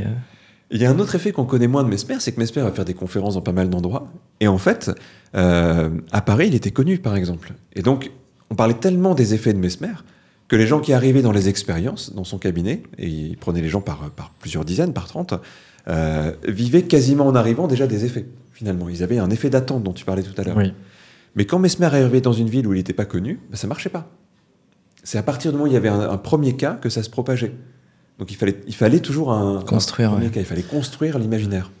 Mais d'ailleurs, il a quitté pour débuter parce qu'il fallait amorcer, il fallait créer la fame. Mais en plus, il a recommencé plusieurs fois parce que à la base, il était en Autriche, il était à Vienne. Ouais. Il avait commencé avec une première patiente qui était connue, qui était Franziska Osterlin, un truc comme ça. Exactement. Il y a un truc un peu sulfureux. Il y a eu un truc, un peu sulfureux où justement, il avait eu des résultats grâce à des dispositifs d'aimant et il voulait le faire prouver et valider scientifiquement par des comités scientifiques. Et à l'époque, à Vienne, les Autrichiens avaient trouvé que c'était faux, ça marchait pas. En fait, ils avaient essayé de placer des aimants qui n'étaient pas à la connaissance de cette fameuse Franziska, et donc ça marchait pas en fait. Ce qui marchait réellement, c'était le dispositif et la présence de Mesmer. Ouais. Et donc il a été discrédité plusieurs fois, notamment à cause de ça. Ensuite, il s'est aventuré à essayer de traiter une autre personne qui a été assez importante. C'était une Maria Teresa Paradis. Oui, c'est avec elle que c'était sulfureux. Oui, c'était avec elle que c'était l'histoire. C'était une pianiste aveugle dont il a essayé de lui rendre la vue. Et en fait, ses parents, comme elle était jeune, il me semble qu'elle avait 18 ans, un truc comme ça. Jeune, ouais. Et en fait, ses parents, ils se disaient que si elle était connue, c'était aussi parce qu'elle était aveugle. C'était une pianiste aveugle. Donc du coup, c'est ça qui faisait qu'il y avait une certaine attraction autour d'elle. Et donc si Mesmer venait pour la soigner, ça forcément rendait pas forcément service à leur fille. Donc même les parents ont contribué à discréditer Mesmer, qui fait qu'il est parti de l'Autriche. C'est comme ça qu'il est arrivé en France finalement. Donc il a reconstruit toute cette histoire, cette narration depuis zéro. Ce qui est assez beau, alors il y a eu des cas de guérison très spectaculaires chez Mesmer. Il y a plein de choses qui ont été documentées. Donc il avait des très très grands résultats. C'est aussi ce qui faisait sa renommée. Mais en même temps, parfois ça marchait pas, parfois ça marchait, on savait pas très bien pourquoi. Et on retrouve à peu près justement les éléments de l'effet placebo. Et Mesmer, jusqu'au bout, a été persuadé que c'était du magnétisme. Il a fallu attendre la mort de Mesmer et la génération d'après pour que les gens ramène la question de la suggestion. Que tout ça, finalement, c'était une histoire et que la suggestion était au centre. Mais c'est dès cette époque-là qu'on a commencé à dénigrer aussi la suggestion. Ce n'est rien, puisque c'est de la suggestion. On est à l'époque où la science commence à venir, et la science, elle est à ce moment-là vraiment basée sur quelque chose qui est matérialiste, juste ce qui est matériel, ce qui est concret, et on oublie la partie psychologique. Le subjectif est mal vu jusqu'à une période très récente de la science. Mais d'ailleurs, je crois qu'il a fini sa vie dans l'obscurité. Il était un peu mis de côté. C'était le genre. Alors, il a quitté la France en disant « Je ne reviendrai que si on accepte mes théories ». Marie-Antoinette lui a proposé des sommes faramineuses pour qu'il revienne, et je crois qu'il a tout refusé en bloc. Et je crois qu'il a un peu pété les plombs à la fin de sa vie parce qu'il disait qu'il allait magnétiser le soleil. Il allait trop loin. Il a bénéficié, l'humanité serait sauvée. Il était convaincu de cette théorie du magnétisme animal. Alors, ça, c'est la grande question. C'est ça qu'il a essayé de défendre. Il était convaincu de ce qu'il faisait ou non? Ah, lui, il était convaincu, ouais. Ouais, c'est sûr. Ça joue beaucoup aussi. Mais je pense qu'il faut vraiment imaginer les situations où il arrive à la cour et t'as des tables comme ça, des grandes scènes avec de la musique, de l'encens, et lui qui devait certainement avoir beaucoup de charisme, qui parle, tu vois, il devait vraiment magnétiser les gens quelque part. Donc il y a vraiment. J'étais en train de me dire, il faudrait un film, ça serait. Il faudrait le refaire parce qu'il a mal vieilli. Il faudrait un bon acteur pour jouer Mesmer. L'acteur qui jouait Mesmer, c'est celui qui jouait Rogue dans Harry Potter. Comment il s'appelait déjà? Je sais pas. Ou le shérif de Nottingham dans. J'ai pas vu ce film. Dans Robin des Bois. C'est un acteur hyper connu, mais qui est mort très bien. Qui joue très bien Mesmer dedans. Mais le film, je crois qu'il date du milieu des années 90 et est assez moyen. Et il raconte qu'une petite partie de l'histoire. Mais oui, il y aurait moyen de refaire un film incroyable. C'est un personnage de roman, Mesmer. Il y a un truc avec Napoléon. Enfin, il y a plein de choses qui sont passionnantes chez Mesmer. Ouais, c'est fou. Même, tu vois, il y avait le baquet. Ouais. Il avait carrément créé une espèce de dispositif c'est comme un tonneau, tu vois. Au milieu, tu as une structure en métal qui est reliée avec des espèces de tiges que les participants peuvent tenir dans les mains. Donc, tu imagines, tout le monde est en cercle, il y a vraiment un côté cérémoniel qui est très puissant. Et au milieu, tu as donc le fameux verre magnétisé, qu'il a magnétisé avec ses mains. Et puis après, c'est toute la configuration de la séance, où certainement il devait dire des choses avec la voix, presque comme des incantations. C'est là qu'on revient sur ce truc. J'ai l'impression que dans... Juste avant, je fais un appel pour Netflix. On est prêt pour rédiger la série. Si vous voulez, contactez-nous. On est chaud. Merci. Ouais, ça c'est vraiment un super film. Vraiment, il y a vraiment très sérieux sur Netflix. Surtout avec les effets d'aujourd'hui, avec une belle photographie, une belle direction artistique. Tu vois, je pense il y a des films que j'aime beaucoup, comme L'Illusionniste, par exemple. Ce genre d'ambiance pour un film. Je vois la même chose. Ouais. Il y a des choses assez amusantes dans la question du rituel, au fond. Parce que ce qui marche dans le dispositif de Mesmer, c'est que c'est hyper mis en scène. Et ce qui est marrant, c'est que je crois que lui n'en avait pas conscience, vu qu'il n'avait pas conscience de la suggestion. Quand je dis qu'il n'a pas conscience de la suggestion, c'est qu'à cette époque, on n'a pas formalisé la notion de suggestion. Et c'est un truc insaisissable pour les êtres humains de cette époque-là.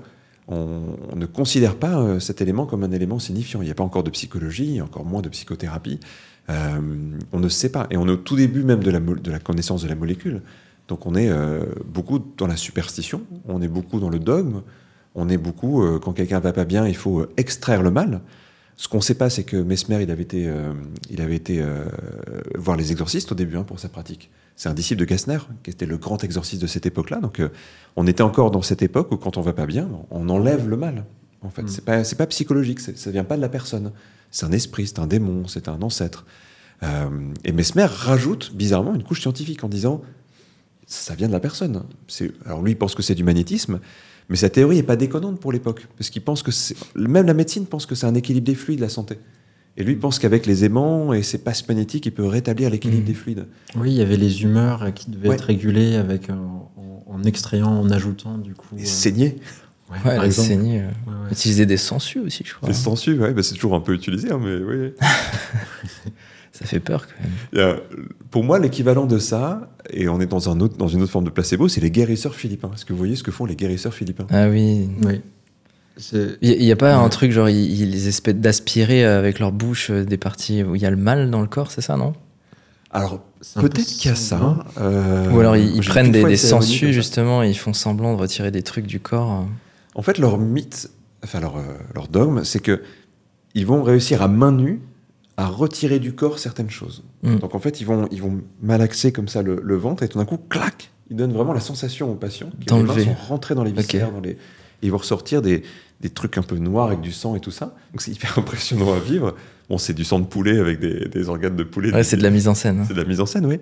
Ce qui est marrant, c'est qu'il y a une jolie vidéo qu'on peut trouver sur Internet où on voit légèrement le truc en plus, où c'est un peu un empalmage de magicien, tu vois.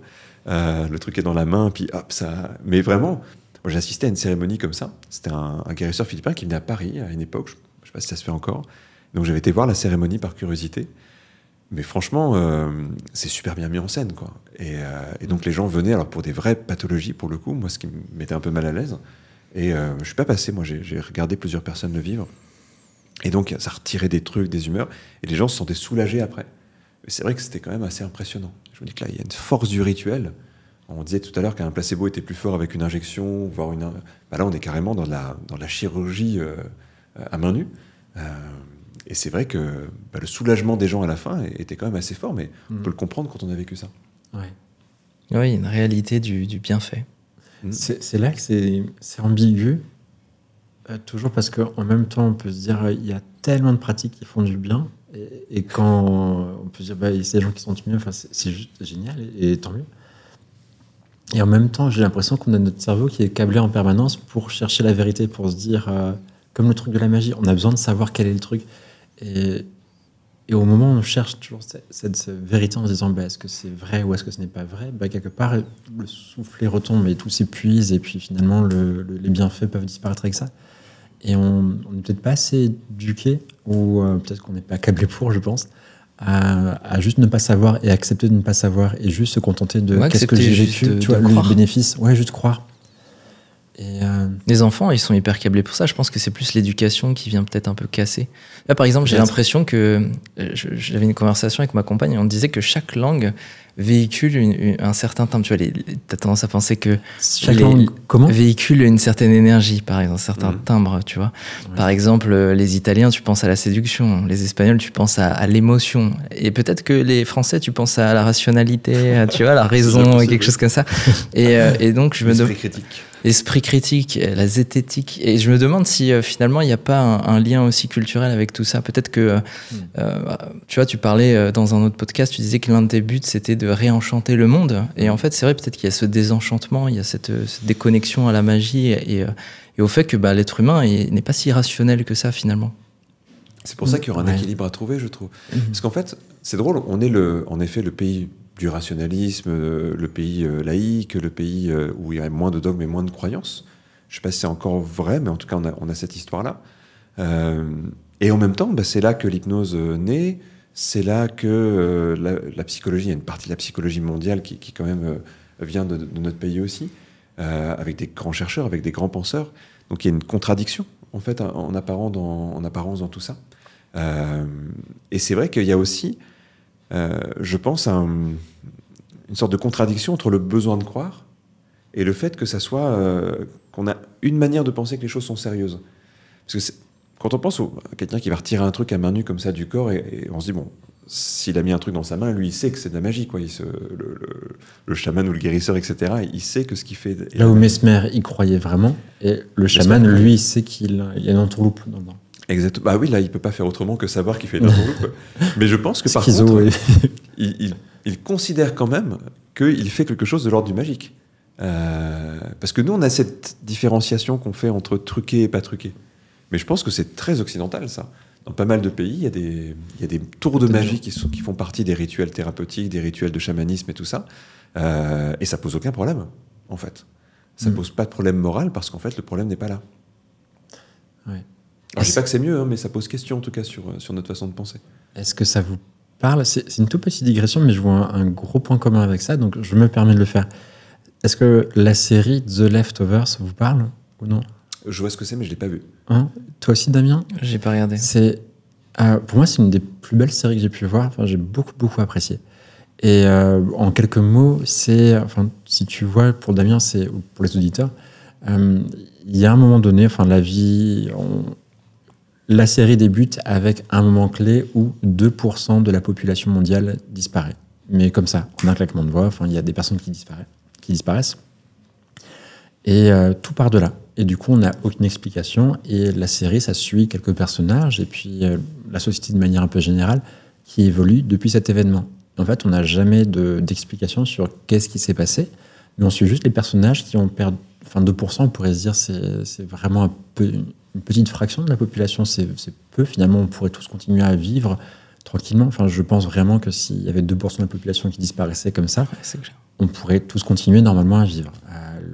Il y aurait toujours les hôpitaux qui tournent, il y aurait toujours de quoi manger, enfin, on pourrait continuer à vivre. Mais là, on voit que ça impacte tout le monde, parce que du coup, on connaît tous quelqu'un qui a perdu une ou deux personnes, on peut avoir un enfant qui n'est plus là, un mari, etc. Des fois, des familles sont encore entières, mais sont touchées un peu indirectement.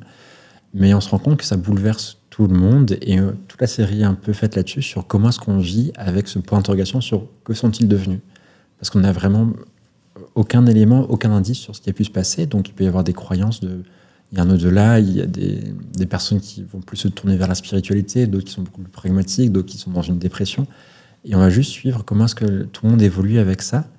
Et on n'a jamais vraiment de réponse, à aucun moment de la série. Du coup, je vais pas regarder la série. Du coup, merci. Je vais faire un gros spoiler. Sauf si tu fais un spoiler, c'est ça que tu veux dire? Non, je vais pas faire de spoiler. Donc tu veux dire qu'en regardant toutes les saisons, on n'a pas la réponse à cette énigme? Ouais, comme dans Lost, où tu vas voir la fin, tu vas comprendre le pourquoi du comment. Là, il n'y a pas trop un truc comme ça, mais parce que toute l'intrigue, elle est sur comment est-ce que les gens vont vivre avec ça.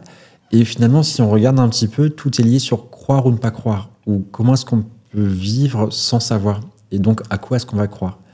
Et c'est hyper intéressant, parce qu'on peut forcément s'approprier ces questions-là, se dire en quoi est-ce que je crois, est-ce que j'ai toujours besoin de savoir pour aller bien, pour vivre.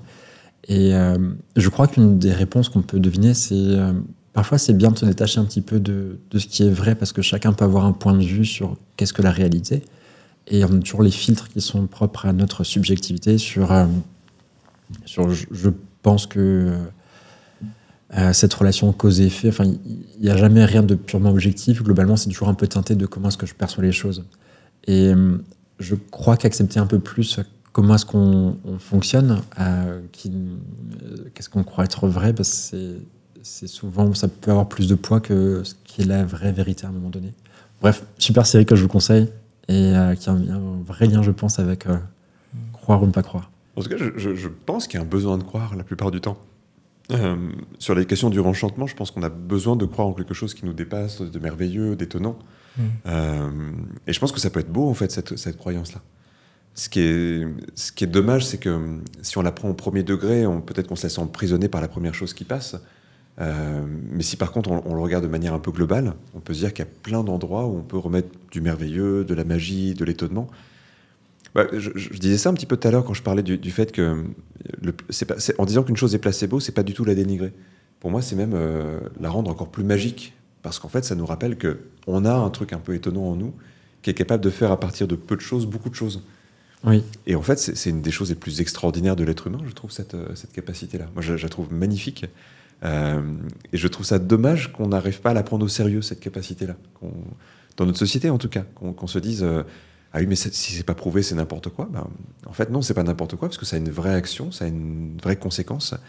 Et avoir des outils pour apprivoiser ça, pour en faire quelque chose, et pour prendre conscience que notre psyché est transformatrice, je trouve ça quand même assez extraordinaire. C'est prendre conscience de sa propre suggestibilité. Ouais, et pareil, tu vois, suggestibilité, c'est souvent vu comme un défaut.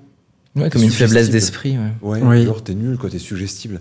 Alors qu'en fait... On est tous suggestibles à quelque chose, en fin de compte. Oui. C'est comment on déplace le curseur, quoi. Puis t'imagines quelqu'un qui n'est pas suggestible. Ça donnerait quoi réellement, quelqu'un de pas suggestible?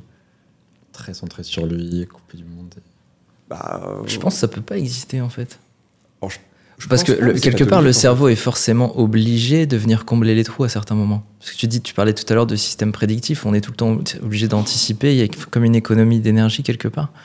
Donc même un médecin qui lirait des données scientifiques et qui lirait pas toute l'étude, mais seulement la conclusion, il se rend suggestible à cette étude sans avoir lu le matériel, le départ, oui, je suis d'accord, sans avoir accès à toutes les métadonnées, etc.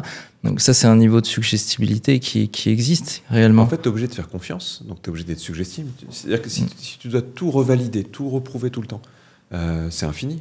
Oui, tu peux pas. Tu ne peux pas, absolument pas. Faut être une machine. Quoi que ce soit. ChatGPT. Peut-être. Ouais, c'est vrai. Quoi qu'il est. Enfin, on le nourrit avec quoi? Il est suggestible aussi. Voilà. C'est vrai. Prendre des données. Ouais, du coup, en plus, il est même suggestible jusqu'au point de se tromper des fois. Il a une manière de répondre. T'imagines, on pourrait l'hypnotiser puis faire des suggestions qui sont avantageuses. D'ailleurs, il est pas fort en hypnose, je trouve. En tout cas, je pense que quelqu'un qui serait moins suggestible, c'est quelqu'un qui apprend pas, au fond. La capacité de... C'est quoi être suggestible? C'est savoir prendre de l'information et en faire quelque chose. Mais c'est quand même la base de la créativité, la base de l'adaptation. En fait, c'est quand même 2 critères importants de l'intelligence. C'est la base de la remise en cause, c'est la base de l'écoute, donc du partage, voire de l'empathie. Enfin, c'est quand même hyper important, la suggestibilité. Oui, c'est vrai. C'est essentiel. Si je me laisse toucher et atteindre par les choses, c'est que je ne suis pas fermé derrière ma frontière comme si j'étais coupé du monde. Mais je trouve que c'est un beau message, en fait, quelque part. On essaie de rendre le placebo à travers cette discussion un peu accessible et surtout désirable. Voilà, désirable, joli, en fait, tout simplement, poétique. D'ailleurs, ça pourrait être intéressant je pense qu'on se rapproche un peu de la conclusion, de parler, de partager peut-être une technique ou une manière de se créer son propre placebo. Comment tu verrais ça? T'en avais parlé, il me semble, t'avais envoyé un message tout à l'heure. Sur le groupe WhatsApp, ouais. Je sais plus ce que tu m'avais parlé de Steve Jobs. Je prends là. Ah non, c'était un autre truc. Je me permets, je fais un peu l'anti-sage comme ça, je regarde ce que je me suis noté. En tout cas, je pense que la base pour se créer un placebo, mais je pense que ça ferait un très beau sujet à un moment donné d'émission, ça serait le rituel. Parce que pour se créer un placebo, le truc c'est qu'on ne peut pas s'administrer quelque chose sans savoir ce qu'on s'administre. C'est comme l'autosuggestion. Il y a un truc où le serpent se mord la queue, quoi. Ça ne marche pas comme ça. Par contre, on peut se mettre un dispositif. Quand on dit aux gens, en fait, par exemple, ayez une routine de sommeil, en fait, c'est une très bonne façon de se créer un placebo de sommeil. Avant de dormir, je fais ça, ensuite ça, ensuite ça, ensuite ça. Ça canalise le cerveau dans un mode qui va se créer. Et notre routine de sommeil finit par devenir un véritable ancrage avec un gros effet placebo. Oui, je pense aussi. On s'éloigne un peu du je sais que c'est actif ou non, mais quelque part, on va jouer sur tous les leviers qui ont l'influence et c'est une bonne chose donc, de se créer des habitudes comme ça. La proposition dont parlait Damien, je suis revenu, ça pourrait être autre chose qui pourrait être mise en place. C'est de volontairement savoir qu'on arrive sur, par exemple, une croyance qui pour nous pourrait être fausse, mais d'y adhérer volontairement, de se dire volontairement, je vais m'auto-convaincre, je vais jouer à, et puis me plonger. Alors, on n'est pas exactement là-dedans, mais ça peut valoir le coup de se dire, aujourd'hui, par exemple, je vais me dire que je suis particulièrement chanceux, et que je ne vais que avoir des bonnes nouvelles, etc., etc. Et en rentrant vraiment dans cet état d'esprit dans lequel on peut juste se dire, je suis hyper chanceux. Aujourd'hui, à chaque fois qu'on va me parler, c'est pour m'annoncer quelque chose de chouette, je vais avoir des bonnes nouvelles, enfin, tout va me sourire aujourd'hui, et je rayonne. Et si on se perd un peu dans cette pensée-là et qu'on s'autorise temporairement à y adhérer, je suis persuadé que ça peut avoir un impact sur le quotidien. Et donc, ce qu'on pourrait proposer aux personnes, c'est de jouer un peu ce jeu-là aussi, de s'autoriser parfois à se dire qu'est-ce qui paraît être farfelu, un peu faux, mais qui pourrait être utile à un moment donné, que je puisse y adhérer et volontairement s'engager là-dedans et y adhérer. Auquel on a déjà un petit peu envie de croire, quelque chose qui nous appelle un peu, qui résonne avec nos idées et qui peut déjà ouvrir un petit espace. C'est bien de ne pas enfoncer des portes fermées, mais de voir ce qui est déjà un peu entrouvert à l'intérieur. Exact. Un truc genre, à chaque fois que je regarde au coin du feu, je passe une super semaine. Oh, ça serait très cool. Ça veut dire que chaque mois, il y a une super semaine. Oui. Obligatoirement. En fait, il ne faut pas que ça dure un mois, sinon on ne voit plus la différence. Si on faisait un épisode chaque semaine... C'est forcément la première semaine de tous les mois, puisque le podcast a lieu le dernier vendredi de chaque mois. Exactement. Donc ça sera forcément la première semaine de chaque mois qui sera positive. Quelqu'un pourrait ne pas remarquer qu'il passe des débuts de mois fantastiques chaque mois. Chaque mois. Parce qu'il regarde au coin. Parce qu'il regarde au coin du feu, même quand il n'y a pas de feu d'ailleurs. Oui. Ou peut-être qu'il pourrait découvrir, c'est le comme feu quand placebo. tu découvres une nouvelle série, que tu regardes la série en un J'aime bien faire des week-end. boucles. Il y a des gens qui pourraient dire c'est génial au coin du feu, je vais regarder tous les épisodes, les 15 qu'il y a là en une journée. Mais est-ce que ça pose une vraie question, est-ce qu'on peut être gourmand de l'effet placebo? Ça serait drôle, ça. C'est marrant parce que j'ai une scène qui arrive quand tu dis ça, ça doit être Hook, le film, je sais pas si vous vous rappelez. Ouais, bien sûr. J'adore ce film. Il y a tous les... c'est quoi, c'est les... Comment ça s'appelle? Le repas. Le repas imaginaire, ouais. Il est génial. Tu vois pas cette scène? J'ai pas vu, non. C'est une scène où il y a une grande tablée. Et en fait, pour la première fois, Robin Williams, donc Peter Pan, arrive dans le pays imaginaire et il n'y a rien dans son assiette. Il dit, mais il n'y a rien à manger là en fait. Mais il dit, mais non, c'est de la nourriture imaginaire, il faut que tu l'imagines. Et petit à petit, il se met à imaginer la nourriture qui apparaît. Tu voulais raconter peut-être? Ah bon, je pourrais pas la raconter mieux que ça. Tu vois, à un moment donné, il joue avec ça, quoi. Oui, il se met à imaginer que dans chaque assiette, il y a quelque chose. Et puis d'un seul coup, tu vois que la scène se transforme, des assiettes vides, il y a plein de couleurs qui apparaissent, des plats qui arrivent, extrêmement luxuriants, très généreux et tout. Et ça finit en bataille de nourriture. Il se jette de la nourriture imaginaire et ça, il y a plein de couleurs partout. C'est extra. Il y a même des aliments qui sont, tu sais, il y a comme des pâtes à modeler, des trucs jaunes, orange, vert. Tu te dis, ça se mange pas. C'est quoi ce truc-là? Ça existe pas. C'est psychédélique dans la tête. Ouais, c'est presque psychédélique. Il était beau ce film. Enfin, c'est marrant parce que j'ai pas pensé depuis très longtemps. Il a très bien vieilli. J'ai envie de le revoir. Parce qu'on a, si tu l'as pas vu, ça vaut vraiment le coup. C'est Robin Williams qui joue Peter Pan, mais adulte. En fait, qui revient des années après au pays imaginaire. Ah, okay, d'accord. Et en fait, qui grosso modo va se rappeler un peu de ce que c'est d'être un enfant. Peter Pan, normalement, c'est l'enfant qui veut pas grandir. Bah là, il a grandi, quoi. Et il a du mal au début à retrouver cette connexion à l'enfance. Et il y a des trucs magnifiques, je trouve. Bon, Robin Williams, c'est hyper émouvant, je trouve, comme acteur. Ouais, c'est un acteur génial. À mon avis, on était très jeunes quand c'est sorti. Et c'est toujours un bon film à voir aujourd'hui. Tous les films de Williams, ils sont bons à revoir, je trouve. Il y a même un autre film dont on pourrait parler, citer à un autre moment, où je sais plus exactement le nom, c'est lié à l'au-delà. Tu sais, il meurt et puis il se retrouve dans un au-delà. Il retrouve sa femme à travers des tableaux de peinture, etc. Guillaume nous mettra le nom au montage. Ok. D'accord. Mais c'est pareil, c'est un excellent film aussi, sur l'onirisme. Robin Williams, parce que je crois que c'est lui aussi, et Placebo, c'est un film qui s'appelle Dr Patch, son film le plus connu. En fait, ça reprenait la vie d'un véritable médecin qui avait révolutionné un petit peu dans un hôpital psychiatrique la manière de conduire les patients, avec l'idée qu'il faut rentrer dans leur monde de l'intérieur, croire en leur délire psychotique quelquefois, pour de l'intérieur pouvoir les aider. Et en fait, c'est l'idée de rejoindre en thérapie, de rejoindre y compris dans la construction psychique de la personne, même si elle est délirante pour nous. Et en fait, c'est un médecin qui va inaugurer un peu cette vision-là, qui était en tout cas, maintenant je pense que c'est un peu moins vrai, mais très rejetée par le personnel médical. En France, c'est encore le cas, pour le coup, mais dans d'autres pays, c'est moins le cas. En France, on considère qu'on ne rentre jamais dans le délire de quelqu'un. En tout cas, en psychiatrie, c'est le dogme. Mais du coup, ce médecin avait montré justement que parfois, il fallait d'abord rejoindre l'autre pour pouvoir l'aider. L'autre croit quelque chose, je vais croire avec lui. Et de là, je vais essayer de le ramener dans quelque chose qui est une réalité plus partagée. Il y aurait de très belles histoires à vous raconter là-dessus. J'imagine que toi, t'en as connu pas mal. Ce serait un sujet passionnant. Les habitudes d'un service avec la pratique pluriprofessionnelle, l'organisation pour l'encadrement des patients et des délirants, enfin des vécus délirants bien costauds. Alors toi, en tant qu'infirmier, est-ce que tu avais appris à rejoindre les personnes ou pas? Non, absolument pas. Ouais, okay. Le but, c'est d'être d'un point d'ancrage dans la réalité, et ce qui est très bien, ce qui est vraiment chouette. Après, aussi un contexte, ça veut dire que les personnes qui vont arriver en crise, à part, je ne parle pas des patients chroniques, elles vont arriver à un moment où il y a les traitements, donc finalement, il y a le délire qui va s'estomper, donc il va falloir être le point de repère et aider les gens à reprendre un peu pied. Mais après, il y a des cas spécifiques, je pense, où certains... Ouais, j'ai déjà vu des collègues, par exemple, faire des petits pas de côté. Donc, toujours un peu sur... quelque part, c'était pas que infirmier, c'était médical aussi.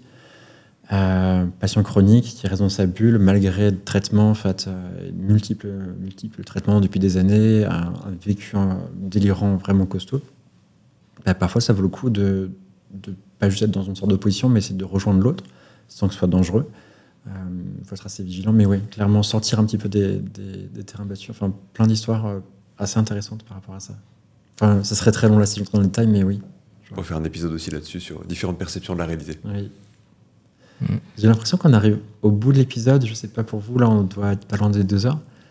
Est-ce qu'il y a un petit mot de la fin pour vous? Enfin, si là j'ai un truc qui me vient en tête, je réalise en discutant avec vous, même si je savais que l'imagination façonne pas la réalité, mais notre réalité en tout cas. Et c'est super important de jouer avec ça, de toujours regarder en mémoire. Ouais, je pense même que l'idée du placebo, elle nous amène à l'idée qu'on peut entraîner l'imagination pour qu'elle opère plus sur nous et sur notre rapport à la réalité.